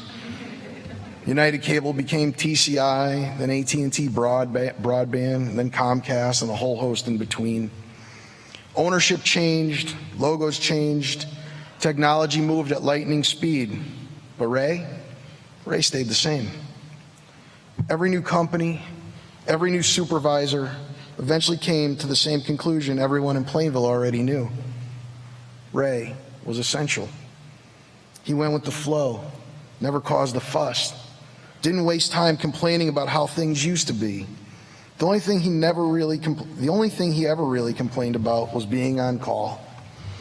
Ray would have rather run into a burning building for free than give up a day off and paid overtime to fix a cable outage. That was Ray's math, and he stood by it. He had his quirks. We'll get into those in a second. But Ray was rock solid. He never called in sick. He wouldn't take a 2-week vacation, not because he didn't want to relax, but because he didn't want to put other linemen in a bind. And let's be honest, he was also pretty sure that if he took more than a week off, he'd forget his computer password and never get back in again. And as much as he hated being on call, if you needed coverage, Ray would always switch with you. One year on Christmas, one of his favorite days of the year, he took the shifts so a fellow lineman could be home with his young son. Ray knew what that meant. He knew the boy needed to be with his dad on Christmas. No complaints, no big announcements, just doing what mattered. That's the guy he was, essential. Now, Ray was a man of tradition, and I've mentioned a few times some quirks. Not out of habit, but out of joy. If something made him smile or made someone else smile, he made it a point to repeat it every year without fail. Let's start with Halloween. This was his holiday. Forget the cobwebs and tea lights. Ray went full-scale production. The house on Timber Hill, that wasn't just another stop for trick-or-treaters. That was the big bar house. No fun size, no Hershey's miniatures. These are all the fire department kids laughing, they know. And if you played your cards right, you went home with more than one big candy bar. Every year, Ray would come up with a new game of chance where the kids could win an extra candy bar. One year was roll the dice, hit a 4, get another candy bar. Roll a 7, get another candy bar. Honestly, just think about rolling the dice, get another candy bar. Following year was karaoke. Sing a song, get another candy bar. Couldn't sing, say the word karaoke, another candy bar. He wasn't stingy with the rules or the candy, but he also had a habit of changing the rules no matter what the game was that was being played. Not to make it more difficult, just to create that chaos in that very essential Ray way. And the house itself, decorated top to bottom, scary but not too scary. Just enough to get a good scream or two and a laugh from the parents. That's who Ray was. He didn't do it for praise. He did it to see the faces. He did it because it made people feel good. That was his way of giving something back to his neighborhood. Now, as much as he loved Halloween, Christmas brought out the biggest kid in him. Think Ralphie from A Christmas Story, wide-eyed and full of anticipation, but instead of asking for a Red Ryder BB gun, Ray was hoping for a Nintendo Wii, a PlayStation, the latest version of Madden Football, a drone, whatever the hottest toy of the year was. He wanted it, and he was not subtle about it. And no matter how late he and Chris came home from their family Christmas Eve gathering, Ray would head straight into wrapping mode. Chris said he'd wrap all of her gifts, her own personal Santa Claus, place them under the tree, and then go to bed where he'd barely sleep, because even in his 50s, Ray still had that same little kid energy, wondering what he was going to unwrap in the morning. As Chris tells it, he wasn't like a big kid. He was the world's biggest kid. And that carried right into NASCAR season. Every year for over 20 years, Ray and Chris made the annual trip to the Coca-Cola 600 in Charlotte. Now, yes, the race was exciting. It was loud, fast, full of drama. But the real action started at 8:30 in the morning with tailgating, cornhole, cocktails. I learned something about mojo. I don't know. We'll talk about that later. Food and a lot of laughter. Ray didn't just show up. He built a whole scene around him. Everyone who set up near Ray and Chris may have started the day as strangers, but by the end, they were part of the crew. They left Charlotte every year with new friends and a few more people calling themselves Ray fans. And the night before the race, forget sleep. Ray was up, buzzing with excitement like a kid on Christmas Eve, ready for the magic of race day. That's the kind of anticipation he carried into the things he loved. He brought that same energy to bowling.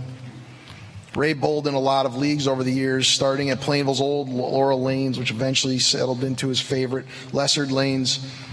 I asked Chris if Ray was a good bowler. No hesitation, no. But that wasn't the point. When she'd ask him how it went, Ray would say, "It was fun," which meant the beer was cold, the laughs were loud, and the score didn't really matter. And Fridays had their own rhythm. Mac and cheese at Saints. John and Claudia would bring out that bowl like it was a work of art. And Ray would sit there smiling like he just hit the jackpot. But if he showed up for breakfast or lunch and the ketchup bottle on the table wasn't full, that smile faded fast. Ray thought ketchup was one of the 5 food groups. His best friend Billy said Ray should have owned stock in Heinz. For breakfast, French toast, home fries, no onions, an English muffin, and ketchup. I guess he had to get a vegetable in somewhere. For lunch, this one was my favorite. Cheeseburger with no cheese, not a hamburger. Ray was very clear on that. A cheeseburger, no cheese. Lettuce, tomato, pickles, toasted bun, fries, and of course, ketchup. He covered everything in it. Loved the stuff. If you have Heinz stock, you might want to sell it now. The man had a system, and it worked for him. These weren't just routines. They were Ray's way of making life fun, familiar, and a little brighter for everyone around him. He didn't do anything halfway. He did it with heart and with a grin and with the kind of presence that made you feel like the day just got a little better. These traditions, like Ray, were essential. We've been talking a lot about traditions, the things he did year after year that brought joy to his life and to the people around him. So this feels like the right moment to talk about one of his most meaningful traditions, his service as a volunteer with the Plainville Fire Department. We all know Ray gave over 35 years of his life to that department. That's not a job. That's more than a volunteer effort. It's a commitment, a calling, a long-standing promise to be there when needed, no matter what. And if you've spent any time around a firehouse, you know it comes with its own culture, its own language, and yes, its own nicknames. Ray had one, I guess you know, and it stuck. For three and a half decades, Ray answered without hesitation to the name Shithead. That nickname was given to him early on in his days with the department. And like all the best firehouse nicknames, it was delivered with equal parts sarcasm and affection. And Ray wore it like a badge of honor. You'd hear it called out across the bays, at meetings, in the middle of Nazo Food Center, and he always responded, usually with a smirk and a little one-liner under his breath. And looking around this auditorium, full of firefighters this morning, I'm going to go out on a limb and say Ray probably wasn't the only one here affectionately referred to as Shithead. Because that's part of the brotherhood, the bond, and the brutal honesty that lives in every good firehouse. And there's someone here today who can speak to all of that better than I can, because he didn't just serve alongside Ray, he called him a friend. Please join me in welcoming Plainville Fire Chief Thomas Moschini, Sr.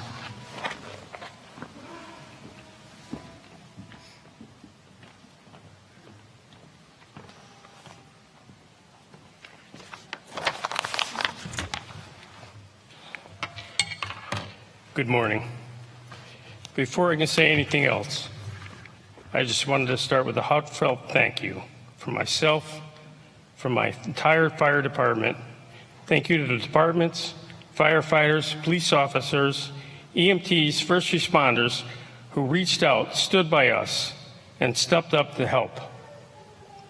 This special kind of thanks goes uncovered calls while we work ourselves offline and start the process of what happened on Sunday. And to the Plainville community, you've shown up in ways that are truly carried us. We see you and we thank you. To the family of our Plainville Fire Company members, you hold us up when our weight is heavy. Without your support, we couldn't do this job. And we certainly couldn't make it through something like this. Now, let's talk about Ray. Not just a firefighter, but a friend, a teammate, a consistent presence in the department. Ray was a good firefighter. Ray was a better man, and probably the best friend you could ever have.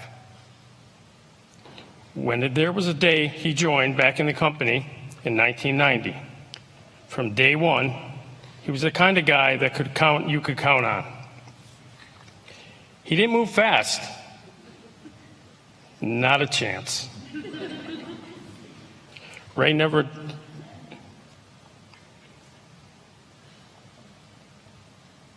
But somehow, he started. He had his own pace, and he knew it. He did the worst job in the company. Treasurer. Year after year, and every once he did complain about, they knew about. While the rest of us were picking up after the Balloon Fest, Ray was sitting there at the table, well past midnight, balancing the books, making sure every dollar and cent matched. He treated it like it was a full-time job. He made sure every year that the scholarship fund that was needed for graduating seniors, that they could have one more reason to be proud of the fire company. Ray was a volunteer in every sense of the word. He wasn't here just to fight fires. He was here to serve his community, all of it, all the time. He was everything. Pasta suppers, he was there. Sleeves rolled up.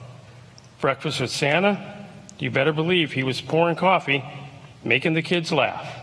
And the Hot Air Balloon Fest, one of our biggest fundraisers of the year. Ray was a machine. He was working the tent, answering questions, stocking supplies, running cable, if he had to. Then, when everyone else was calling it a night, Ray was in the back balancing the books. That was just his way. He never needed the spotlight, never asked for thanks. He just showed up and did the work. Inside the firehouse, a kind of consistency mattered. And more than that, he got along with everyone. Now, anyone in uniform knows that's not a small feat. Firehouses are full of big personalities, and not everyone eased the life with that. But Ray was the one of the few that could get along with just about anyone. He didn't play politics. He didn't hold a grudge. He just showed up, did what was needed to do, and brought a good attitude with him.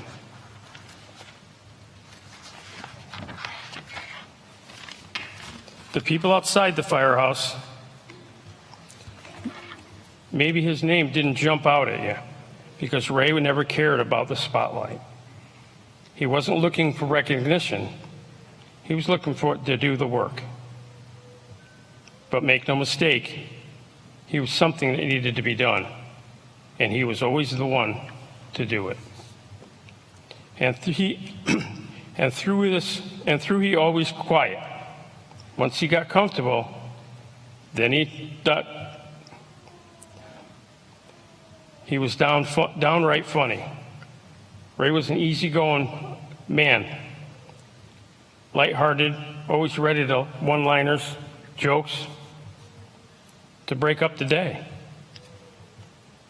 He brought levity in when it was needed the most, and laughs that will stick with us forever.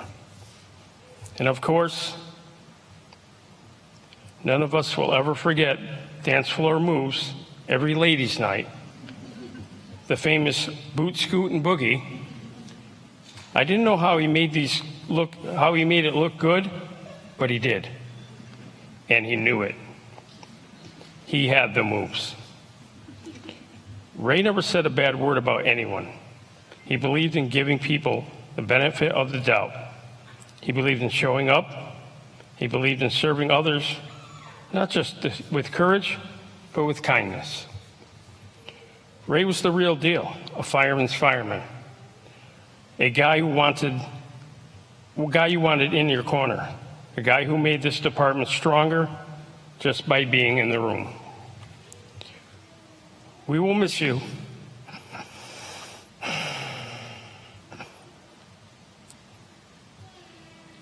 And we will carry with us, at every event, every call, every night, even when the tones drop and the bay doors open.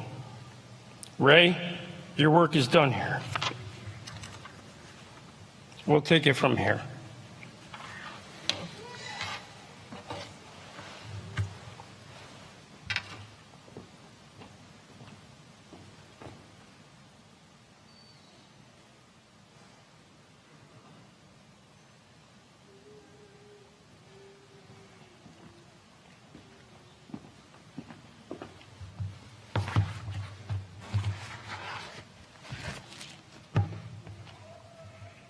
Thank you, Chief. The late 1980s were a glorious time for Ray. He met the love of his life, his person, his soulmate. Ray and Chris met in 1987 through mutual friends, and what started as a friendship quickly became something more, a romance, a partnership, and eventually a marriage that would last 36 years. From that point forward, they were inseparable. They started out on Pierce Street, just a stone's throw from the Plainville Firehouse, building a life together. When Chris married Ray, her brother stood up at the wedding and toasted, "Thank God she married this one." That tells you just about everything you need to know. As life moved forward, the opportunity came to move home, and they settled on Timber Hill. Now, the way I hear it, Chris only agreed because the house number was 3. And even though Ray was a Jimmy Johnson fan, Dale Earnhardt was her guy. And if you haven't had the pleasure of meeting Chris, let me assure you, she is very much the boss. But Timber Hill became their oasis. It took some time. Negotiations were involved, but eventually she got her pool, and he got his outdoor movie screen and fire pit, and that was it. Ray was content, happy. He didn't need anything more than that. He and Chris created a home that was a gathering place for their family, where laughter came easy and the door was always open. Ray was the guy stirring things up at family get-togethers, raising hell with the kids, the instigator, the funkle, if you don't know what that means, fun uncle, that was Ray. If the kids were being mischievous, you could bet Ray was somewhere nearby pretending to look innocent. Family meant everything to him. It was the center of his world, and the life he and Chris built together was exactly what he wanted: grounded, joyful, full of people he loved. To speak more about Ray from the family's perspective, I'd like to welcome someone who knew him through, not just through the years, but through the heart of this household, Chris's cousin, Danny.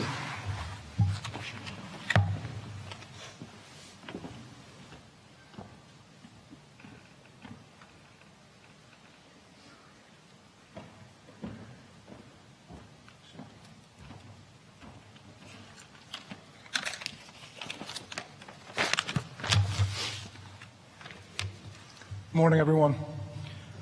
My name is Dan Passarelli. I'm Christine's cousin. I've been asked to speak on behalf of the family. I first want to thank everyone for coming here today to honor Ray.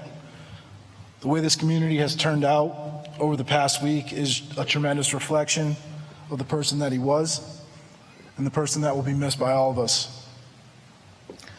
I've known Ray for decades, and I will forever remember the times that he went out of his way to spend time with me as a kid. There were many weekends spent at Chris and Ray's house, most often coinciding with major heavyweight boxing matches that Ray would order on pay-per-view. I still remember watching Evander Holyfield and George Foreman fight in the Battle of the Ages in Chris and Ray's living room, and there were many others. I'm certainly not alone as someone that got to bask in Ray's love, kindness, and generosity. The family would often go on vacations to South Carolina, and Ray and my mother, Kathy, would spend hours playing various card games, cribbage being their favorite. My mom would always talk about how much fun she had playing cards with Ray, while also trying to ensure that Ray wasn't cheating. If you know Ray, you know what I'm talking about. Last Christmas Eve, Ray tried cheating in our white elephant gift exchange, for God's sake. Ray was truly a kid at heart. One of my best friends and his family live around the corner from Chris and Ray. They have 2 young boys, and they know what house in the neighborhood is best to go to on Halloween. Ray wouldn't just answer the door and give a Kit Kat. He had a gauntlet of games for kids to play in the garage in addition to the full-size candy bar. All kids loved Ray because kids know who the best people are. Ray was certainly one of them.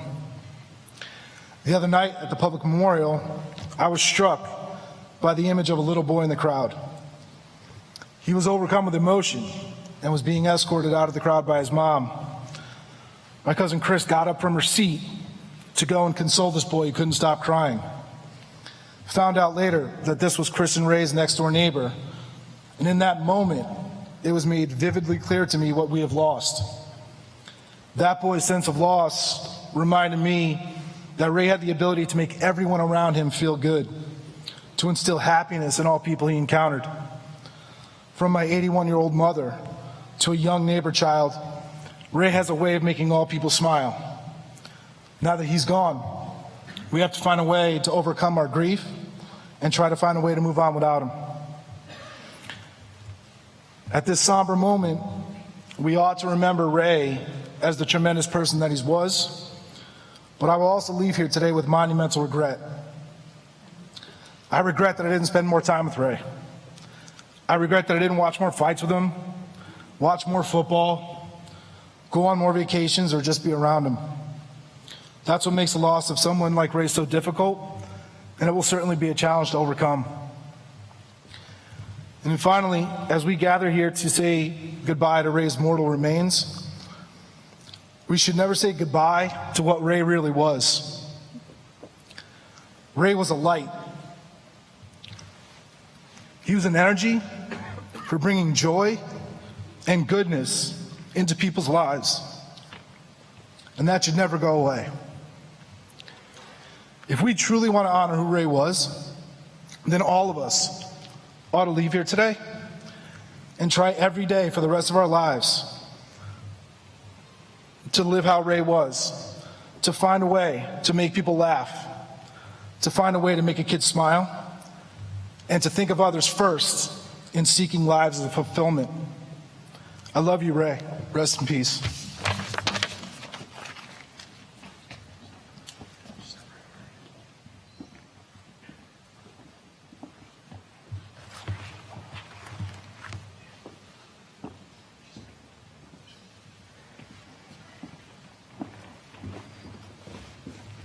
Thank you, Danny. There are people who stand at the center of a story, not because they ask to, but because that's just where they belong. Chris is one of those people. She and Ray built a life together, full of love, laughter, and more than a few practical jokes. She knew him better than anyone. She saw the quiet side, the playful side, the side that came alive around family. She was his partner, his home base, the one who truly got him. Anyone who spent time around them could see it. They were a team. Their rhythm, their humor, the way they looked out for each other, it just worked. What they shared was real, honest, rooted, and full of heart. And no one can speak to that life better than Chris. It's my privilege and honor to welcome her now.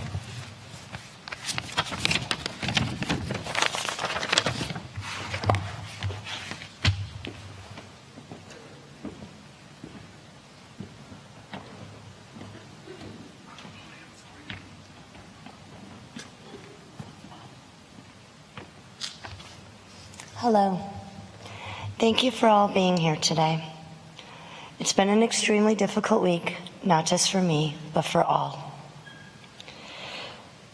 I have been blessed to share almost 40 years of my life with Ray. He has always been the yin to my yang, or he's been the calm to my storm. My brother introduced Ray to the volunteer fire department. I didn't realize till recently they both joined the same year. My brother serving in Wolcott and Ray serving in Plainville. I remember when Ray filled out the application and I asked one question: how could you want to run into a burning building when everyone else is running out? I quickly learned that it takes a special individual to respond to the various types of calls that are received when someone dials 911. He chose to serve his community when he joined the Plainville Volunteer Fire Department. The countless hours he gave, whether it was Monday night trainings, monthly meetings, company fundraisers, assisting fellow firefighters, and most importantly, to assist the community when the tones went off. The fun times we had, many stories I would love to share, whether it was at a fireman's convention or at a fireman's muster. He not only had the Plainville Fire Company family, he was also part of the Comcast family for 38 years. His dedication, his commitment, mentoring, working through any challenges are just a few things to share. He truly loved his job and he loved his colleagues. Holidays and gatherings will be different and sometimes difficult without his physical presence. I'm sure we will reminisce about his shenanigans, whether related to games, the Christmas gift exchange, the memories he has created with family, nieces, nephews, great nieces, great nephews, our neighbors. All kids meant the world to Ray. It was about making their day better. I was very fortunate to be married to the biggest kid on earth. 2 years ago, we adopted Maverick from the shelter. Mavi is our little husky poo.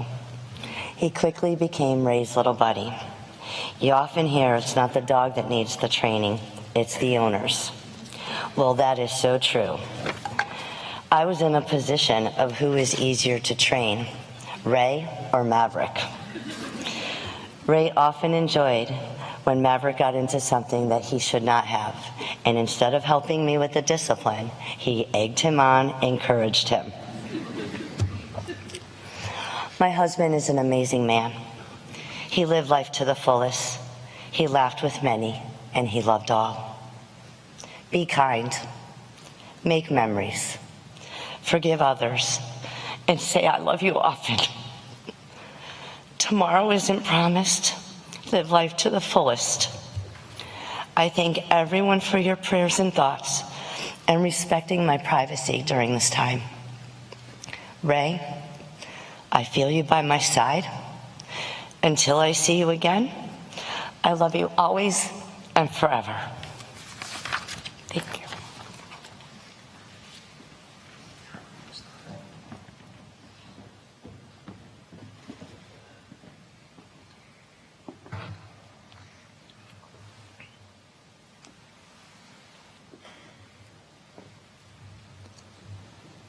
Thank you so much, Chris. As we start to bring Ray's story to a close, I want to take a moment to acknowledge that there are more stories, more memories, more moments than we could ever fit into one morning. But as we all know, to know Ray was to love Ray. He found humor in just about everything and somehow made every room he entered a little brighter. When he committed to something, he went all the way. Unless, of course, it was a household chore Chris asked him to do, then he was definitely getting to that tomorrow. He drove his purple Dodge Charger around Plainville like he was still 17. It was an automatic, sure, but that didn't stop him from driving it like it was a stick. Just Ray and Barney the purple Charger tearing through town like they had somewhere to be, even if they didn't. And when he wasn't on the roads, he was out on the Connecticut River with Billy, both of them cruising on jet skis like a couple of kids with no clock to punch and no reason to come in before dark. And let's not forget the other nickname that Chris gave him, Doodle. Now that one, he hated, had no problem with shithead, Wore it like a badge of honor, but Doodle, absolutely not. That one never grew on him. He loved the Boston Bruins and the Carolina Panthers, but if his teams weren't playing, he always cheered for the underdog. He gave everyone the time of day, always looked for the good in people, never held a grudge. For Ray, a simple thank you was more than enough. Chris told me something that stuck with me. She said, if we were all a little more like Ray, we'd be happier with ourselves, and the world would be a better place. She's right. And if there's one thing I hope we carry forward from today, it's that truth we've come back to time and time again. Ray was essential. Now I ask that you give me some patience. I've practiced this closing remark and I still have a hard time getting through it, so please bear with me. On Sunday morning, when the first reports of a structure fire in Plainville came across my phone, my stomach sank. I lived in Plainville for 47 years. I moved away 3 years ago, but Plainville's never stopped being my home. I know the people, I know the firefighters, I know the police, I know the rhythm of that town, and I know what a message like that might mean. There's always worry when bad news comes out of a place you love. Then came the next wave of reports that a firefighter had been taken to the hospital, and that worry turned to dread. Who was it? How serious? And then not long after, the news no one ever wants to hear, that Ray was gone. The devastation hits your chest before your mind can make sense of it. My heart immediately went to the men and women of the firehouse, many of whom I consider close friends. My thoughts turned to the Plainville police, who've had their own share of heartbreak this past year, to my friends on the council, and to the town as a whole. I didn't even know where to begin with my condolences.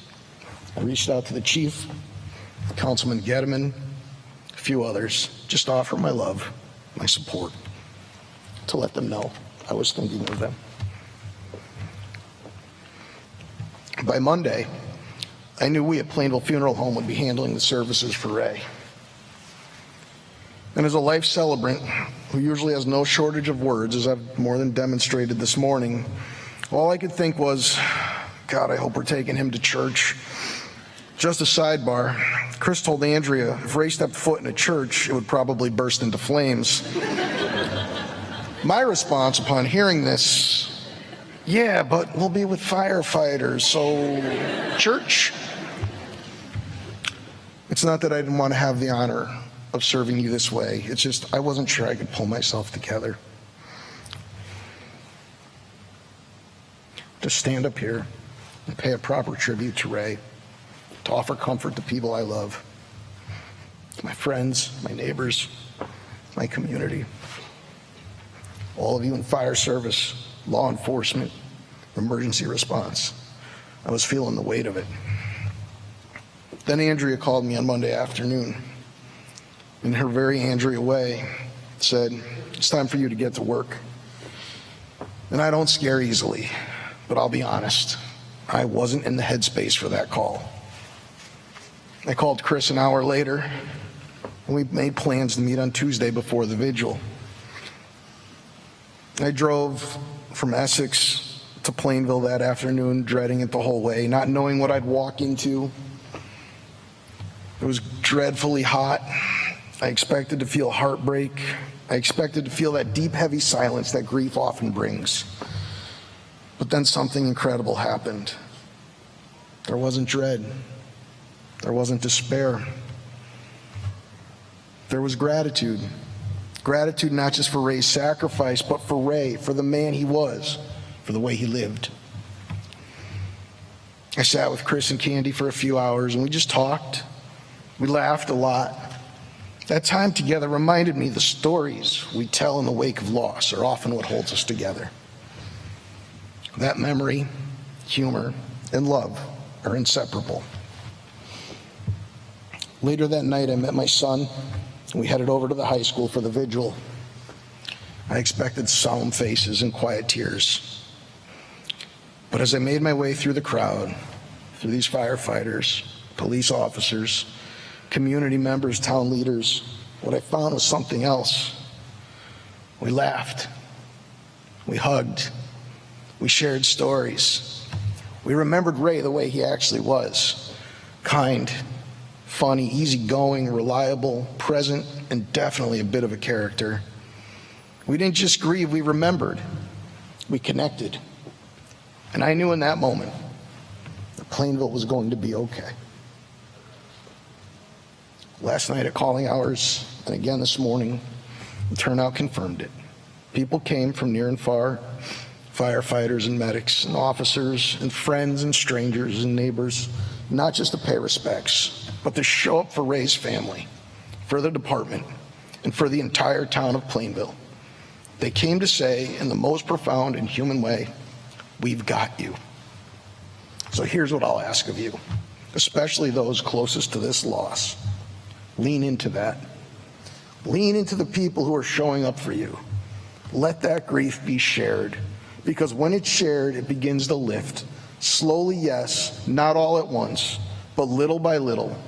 The tears begin to give way to smiles, and the smiles lead to laughter. The pain doesn't disappear, but it becomes something we can all carry together. And that's how healing happens. I take comfort in knowing that Plainville will heal, that all of you will heal, because of the kind of people who make up our community, because of Ray, because of the way he brought people together, just like he brought all of us together now, in the most essential way. And when the days feel long, when the ache still lingers and the skies look heavy, remember something Ray used to say. When a storm would roll in, dark skies, winds howling, thunder cracking, and the tones didn't sound, and the radio stayed quiet, and the department wasn't called out, Ray would glance out the window and say, God loves Plainville. And I believe he was right. So when you need reassurance, when you're missing him, let those words come back to you. Let them settle in your heart, because in time, the skies do clear. And not only does God love Plainville, Ray Moreau loves Plainville. This morning has been filled with memories, with moments that remind us of who Ray was and how deeply he mattered to the people around him. We've celebrated the traditions he loved, the values he lived by, and the joy he brought into the world. We're going to take a few final moments now to remember Ray in the way he'd appreciate most, with a smile, with music, and with memories that remind us just how full a life he lived. You'll see some of those moments on the screen, snapshots of the laughter, the love, and the everyday joy that Ray brought into the lives of those around him. And of course, it's set to a song Ray would have picked for himself, Boot, Scoot, and Boogie. Because if we're sending Ray off, we're doing it his way, with fun, a little rhythm, and a room full of people who loved him. As the tribute ends, we'll remain together for one final tradition, the ringing of the bell is a time-honored gesture in fire service. It marks the end of a firefighter's duty, their return to quarters, and their peaceful rest. And so this morning, after the final notes fade and the last memory rolls across the screen, we will honor Ray with the bell. Thank you all for being here today, for standing with Chris, for supporting the Moreau family, and for honoring Ray in the way he lived, with loyalty, laughter, and heart.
fire service of today is ever-changing, but it is steeped in traditions over 200 years old.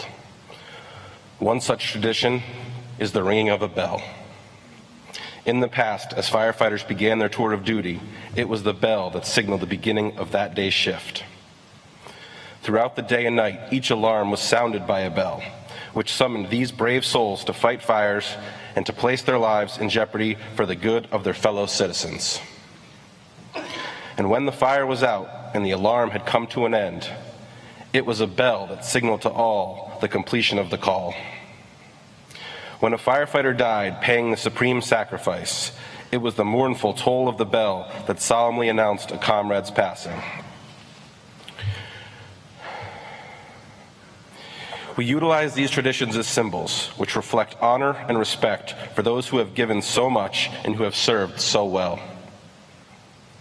A special signal of 555 means our department has lost one of our own. These tolls represent the end of our comrades' duty, their tour complete, their duties well done. We sound the bell. To our brother, firefighter Raymond Moreau, his last alarm. He is going home.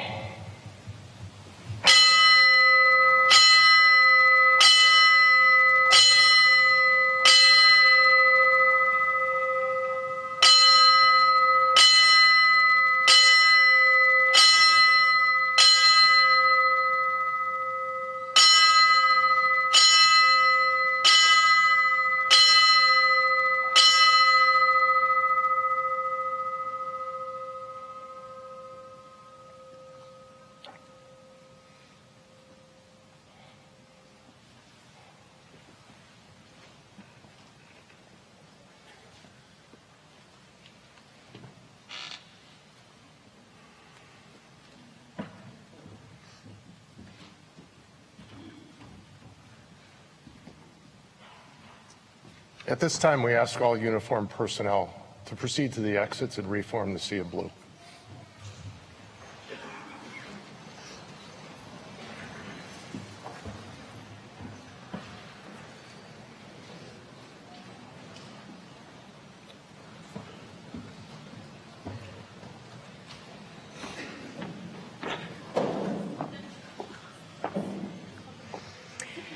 Thank you all once again.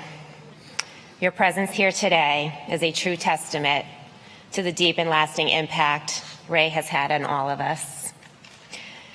As the saying goes, it takes a village, and I'd like to take a moment to thank the many individuals and organizations who helped make last night and today so meaningful for the Moreau family and the Plainville Fire Department. A special thanks to Lucien Lafreniere of the Waterbury Fire Department Special Services, Tony Ruggiero and the Connecticut Statewide Honor Guard, Lieutenant Alex Cintron and the Connecticut State Police, the Town of Plainville, Chief Vangel and the Plainville Police Department, and the entire Central Connecticut State University team for your support and coordination. We are also deeply grateful to Mission Barbecue, the Salvation Army, Mike Bizzuto, Joe Calvanese, and his team at the AquaTurf for their generosity in providing meals during last evening's visitation and for hosting today's reception. And finally, on behalf of my entire staff at Plainville Funeral Home, I want to express my heartfelt gratitude to Chris and the entire Moreau family for the privilege of taking care of Ray and being by your side this week. As we prepare to escort Ray to South End Cemetery in Southington, I ask that those who are not be following to the cemetery to please remain seated.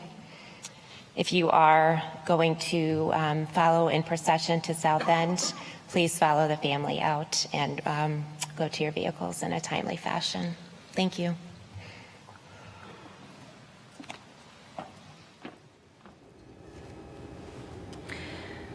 Well, We just listened to a very moving memorial service honoring the life and sacrifice and legacy of fallen firefighter of Plainville, Ray Moreau, who tragically lost his life Sunday morning.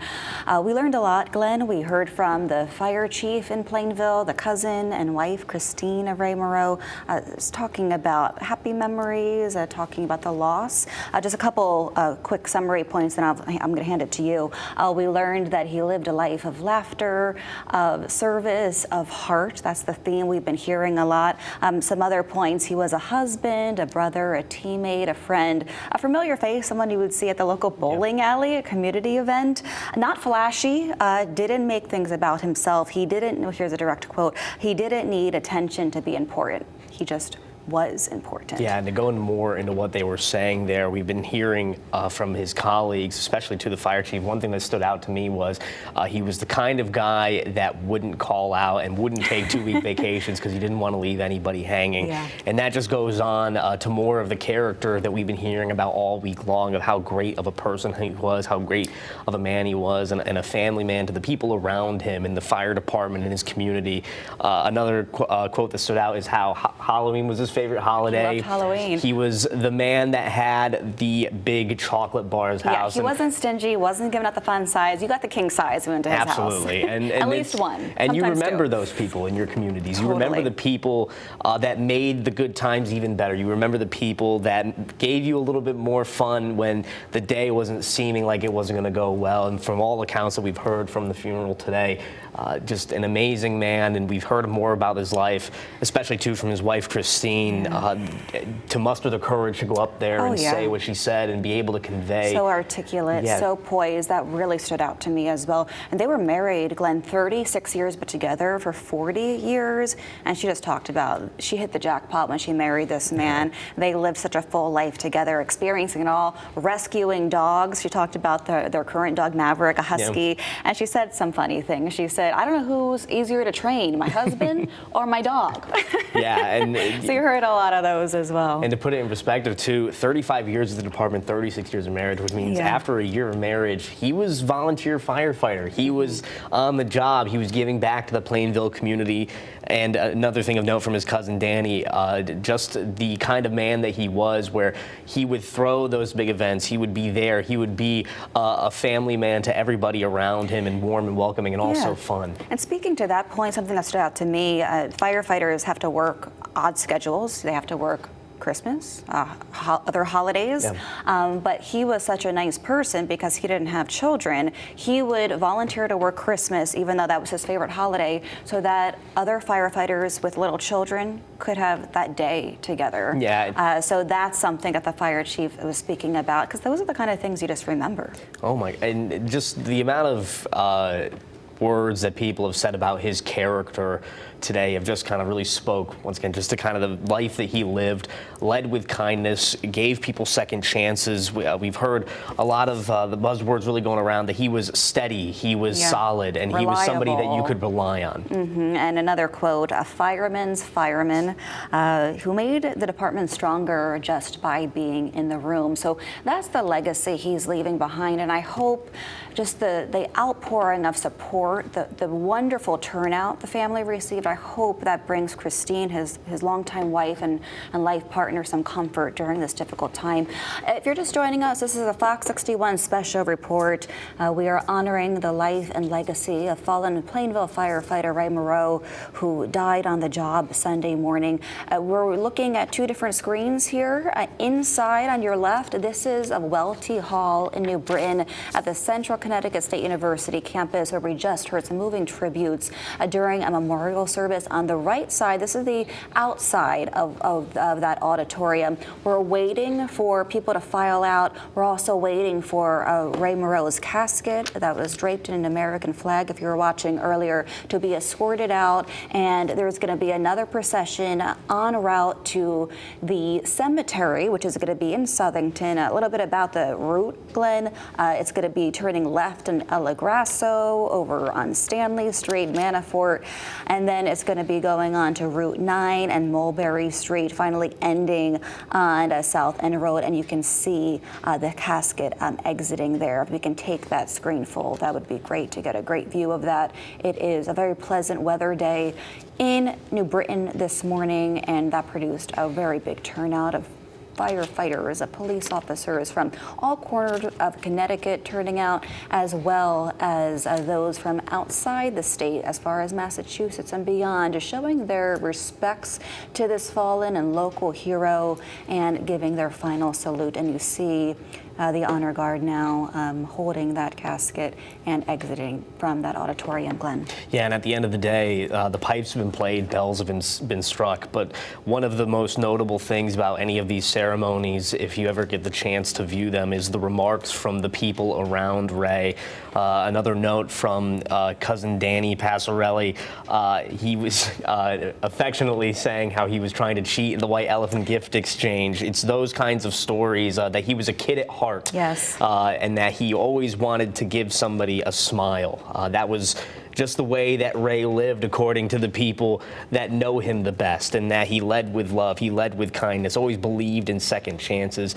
And one of the most touching parts about Danny Passarelli's speech there was that he regrets not spending more time with Ray. And I believe that's the sentiment for everybody on there, that there should have been more boxing matches to attend. There should have been more race days and race weekends to go to, and more Christmases and Halloweens spent with Ray. And it's just definitely a somber day, a sad day, a heartbreaking day for those that knew him so well and those that loved him so much. And like Christine was saying, the yin to her yang, the call to her storm. And we're going to get with Joe Monty in a few minutes from now more on her remarks, but just an absolutely beautiful ceremony from everyone that was there today. And speaking of the big kid sentiment, Christine closed with, I was very fortunate to be married to the world's biggest kid. He always kept her laughing.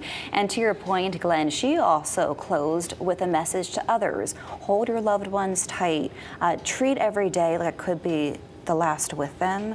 Forgive people, move forward, and enjoy all the memories. You never know when that last moment will come. Again, we are inside Welty Hall, bringing you a live look of the funeral service for fallen Plainville Firefighter Ray Moreau. You see the flag-draped casket. It's going to be exiting that room and moving out of New Britain over to Southington for his final resting place. But we heard so many stories inside that room, both somber, there's some tearjerkers as well, but also some fun moments as well about how he was such a jolly soul who loved bowling, even though he wasn't so great at it. But he loved being on the bowling league. He loved NASCAR. He loved going to beach trips with his wife, loved rescuing dogs, and he was just that one person that you may not have known that closely, but the second you met him, he left a mark on you, and he will always be remembered in Plainville and beyond. And another thing to note, speaking to his family, we've been reporting a lot on the Fallen Heroes Fund, Glenn, and Christine, the wife of Ray Moreau, will be the first beneficiary of that fund. She will be receiving $100,000 untaxed, a lump sum, because she's the wife of a first responder. And that fund is designed to help the families who lost a loved one on the job. So this applies to police officers, to firefighters. She's going to be the first beneficiary since this was passed in our state. So just a little a news tidbit for you this morning. Yeah, and that was signed back in 2024 after the passing of State Trooper Aaron Pelletier there. And another one thing that I want to point out from the fire chief, Thomas Machini, when Ray joined the Plainville Fire Department back in 1990, he took up the treasurer's position. Chief Machini affectionately said it was the job that no one wants, but his dedication to it, the staying up late to make sure that the books were fine, to make sure that everything was handled, described as one of the first guys to show up, one of the last guys to leave. Just the picture that they painted of his character today is just one that will absolutely just be missed, and it's just a life that it was cut too short in Plainville. And if you see the honor guard is there walking out, they're escorting the American flag draped casket carrying Ray Moreau, a local hero who not only was born and raised in Plainville, he grew up there, he later defended that area, and he protected and he served that community as a volunteer firefighter of more than 35 years. You see that casket moving through Welty Hall in New Britain. It's eventually going to come out on the doors on your right. You see the other first responders filing out, and there's people from across the state represented there. And then we're going to check in with our Joe Monte, who is standing by outside, making sure we do not miss anything of this procession as it moves from New Britain over to the cemetery in Southington, which is going to be Ray Moreau's final resting place. Yeah, and outside of Welty Hall, there will be a fire truck on standby. We're told that the casket will be loaded up onto the fire truck amongst that sea of blue that you're seeing on your screen right there, and brought to, brought to Southington, where it will be his final resting place. Along that route, there will be fire trucks on bridges along the route. They will be draping the American flag over those bridges, honoring Ray Moreau and his memory, and just an outpouring of support from first responders across the state, and the magnitude of the moment, both for the firefighters, the family, and friends that knew Ray. I'm sure, as sad as this moment is, there is some silver lining here to know that everybody around them is giving them the support they need, giving them the love they need, and just showing them that Plainville, Connecticut, really, the whole entire state is here for them. Someone who lived simply and gave generously. That's how Ray Moreau is going to be remembered, who, after 60 years, made quite a mark, not only on those who knew him, but in the greater Plainville community. So he certainly will be missed. We are still waiting for that casket to be escorted out of the doors. You see right there on your screen, but you see police officers and firefighters standing guard. They are waiting for this moment, and we've said it time and time again, but this is a loss that has been felt not only for the Plainville Volunteer Fire Department, but fire departments in the area, police departments in the area, and across the entire country. When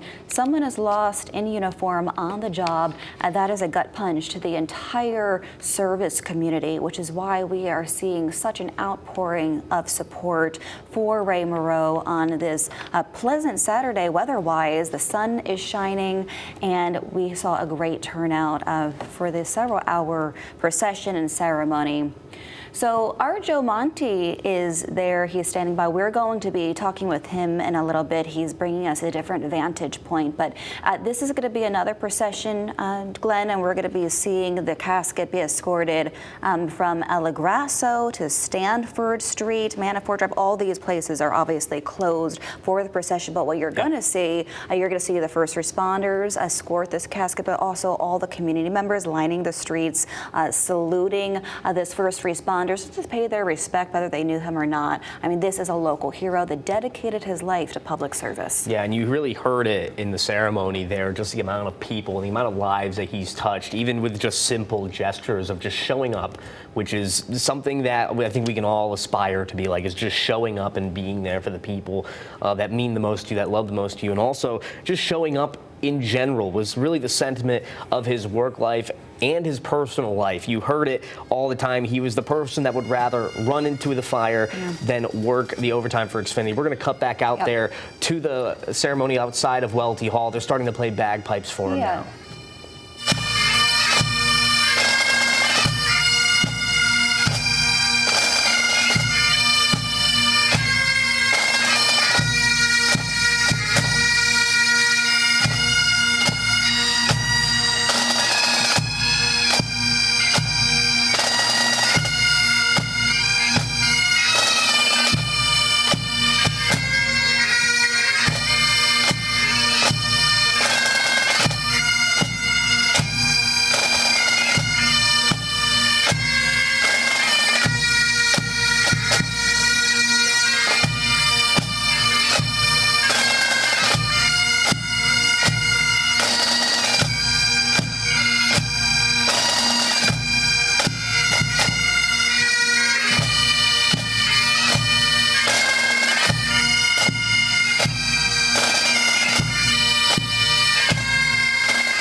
If you're just tuning in, thank you for joining a Fox 61 special report as we watch the memorial service for fallen Plainville firefighter Ray Moreau, who was tragically killed on the job Sunday morning. We are seeing hundreds of people turn out to honor him today. You just saw his flag draped casket being escorted by the honor guard out of Welty Hall in New Britain and onto a fire truck. It's then going to start a procession over to the South End Southington Cemetery, which will be his final resting place. Glenn, and we have crews throughout the route, the procession route, to bring you a live demonstration and show you how it's moving along. Yeah, as a matter of fact, we have a shot of the South End Cemetery right now that we're going to go to. This is where firefighter Ray Moreau will have his final resting place there. That shot right there, as you can see it right there, flag draped over the South End Cemetery in Southington. That is where Ray Moreau will be buried later on today. We will not be following that ceremony, will not be following that route live, but we will have a camera outside of the cemetery following the procession that goes in to give privacy to the Moreau family and friends that will be at that ceremony later on today. But just if you take a look at this image here, what a symbolic image it is as you see the American flag draped from above onto that fire truck, just such a symbol of the service and sacrifice from this first responder who dedicated more than 35 years of his life to the Plainville Volunteer Fire Department. Obviously, those who work for volunteer fire departments need secondary jobs, but what we heard at this memorial service from those who knew him best, Ray Moreau wanted to be a firefighter first and foremost. He would give up shifts at his Xfinity lineman job so that he could work for free sometimes, being a firefighter because he just loved it. I mean, they say it's a calling, right? Yeah. It's not really a choice, it's a calling to sign up for the job. His wife, Christine, asking him years ago, why would you want to run into burning buildings when everyone else is running out? And she said it was just part of who he was. He was a hero through and through. Yeah, I think what the quote is that he would rather run into a fire than work overtime for money at Xfinity. He didn't do the volunteer firefighting for a paycheck. He didn't do it because it was something to get paid for, to get recognized for. He did it because it was his calling. We're going to go back out now to Central Connecticut State University outside of Welty Hall. Our Joe Monty standing by to give us some more information on the remarks and wrap up what we just saw. Joe? Yeah, so we just watched the casket proceed out of Welty Hall and onto the back of a fire truck, and he's headed to the cemetery now. We witnessed the bagpipes and the drums playing, really an emotional scene here. It was silent, like you could hear a pin drop. The family, friends, the community, the firemen that were here. Really just an unbelievably emotional, touching scene, and you can see it on everybody's faces too. Really a tragic loss for everyone. Even if, like you guys have said, you didn't know him very well, he was still an amazing person in the community, and whether you knew him personally or not, you knew that about him. I know we heard some remarks from some people earlier, including his wife, and she just said how she loved him to the fullest, and tomorrow isn't promised. And that's something to remember, in any circumstance, but especially these first responders. They're putting their lives on the line every single day, and some really unfortunate circumstances can happen. So our Ray's family is headed to the cemetery now, and they'll follow the rest of the funeral procession. Back to you guys. Oh, and actually, we're going to hear a shot now from his wife a little earlier this morning. My husband is an amazing man. He lived life to the fullest. He laughed with many, and he loved all. Be kind. Make memories. Forgive others. And say, I love you often. Tomorrow isn't promised. Live life to the fullest. I thank everyone for your prayers and thoughts and respecting my privacy during this time. Ray, I feel you by my side. Until I see you again, I love you always and forever. Thank you. A really emotional moment earlier. We had several speakers, if you were watching the live stream, that just spoke about some of their fond memories of Ray, but including his wife there, just in a very emotional moment for everybody involved. At Central Connecticut State University, Joe Monty, Fox 61. Yeah, Joe, I was so impressed by his wife Christine's poise. Yeah, the strength of her. During what has been such a difficult week, I mean, she was not expecting this. And it's a good reminder that these firefighters, they go on what they perceive to be routine calls, and sometimes they don't make it home. They are our neighbors in the community, whether you know them personally or not. They are part of the fiber of what makes a community strong, and it is why we should say thank you for service, whether they're during their time that they're alive, so they can hear all the gratitude. And Joe, I just want to ask you, because you've been out there all morning long, you've been seeing firefighters and police officers from near and far. What's the mood been like out there? Yeah, well, look, it's very touching. It's a very moving ceremony. I spoke to one fireman earlier who was just getting emotional at the practice. It's a sad day. It really is a sad day because they lost a brother. And, the community lost a dear friend and sort of a cool, like, grandfather-y type of a character in the community. As you mentioned, he did kids in the he did wonderful things for kids in the neighborhood during the holidays. So but here you can see it on people's faces, just very emotional. It's a sad day. It's a sad thing, a sad person to lose. You've been doing a great job of bringing that to us, Joe, so we really appreciate it, and just seeing some of those moving sights of firefighters saluting one of their own, a brother in uniform who will never be forgotten in Plainville and beyond. Thank you, Joe. And right now, firefighter Ray Moreau will be taking his last ride on a Plainville fire truck. A procession of first responders will now escort him to his final resting place, the South End Cemetery in Southington, located on South End Road. And out of respect for the family's privacy, we are choosing to step away from the coverage at this time and let that final moment belong to them.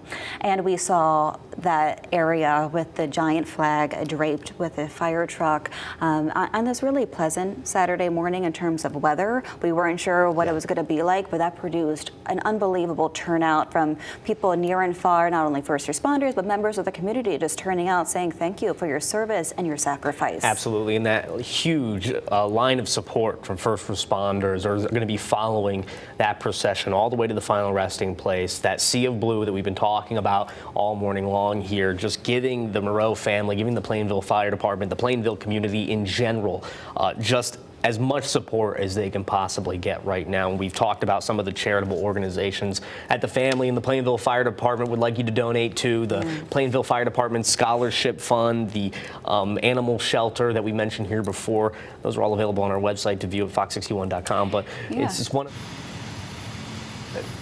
And if you go to the obituary listed online, the family is also asking you to donate money to plant trees. Ray Moreau loved nature. He loved being outside. We talked about his love for jet skiing, his love for the beach, playing with his rescue dog. So if you want to donate money to plant a tree, at last check, 28 trees have been planted in Ray Moreau's honor. And as we take a live look, this is the fire truck carrying the casket, the American flag draped casket of fallen firefighter Ray Moreau. It is going to be moving slowly through the streets of New Britain on its way to Southington. A quick wrap of the route just to let you know, because there's going to be some road closures in the area. So if you're driving through that area and you're wondering why the roads are closed, this is why. For the procession, this fire truck carrying our fallen hero Ray Moreau, it's going to be turning left on El Grasso, left on Stanley Street, then onto Manafort Drive, onto East Street, taking a right on Route 9, and then on to I-84 in Woolbury,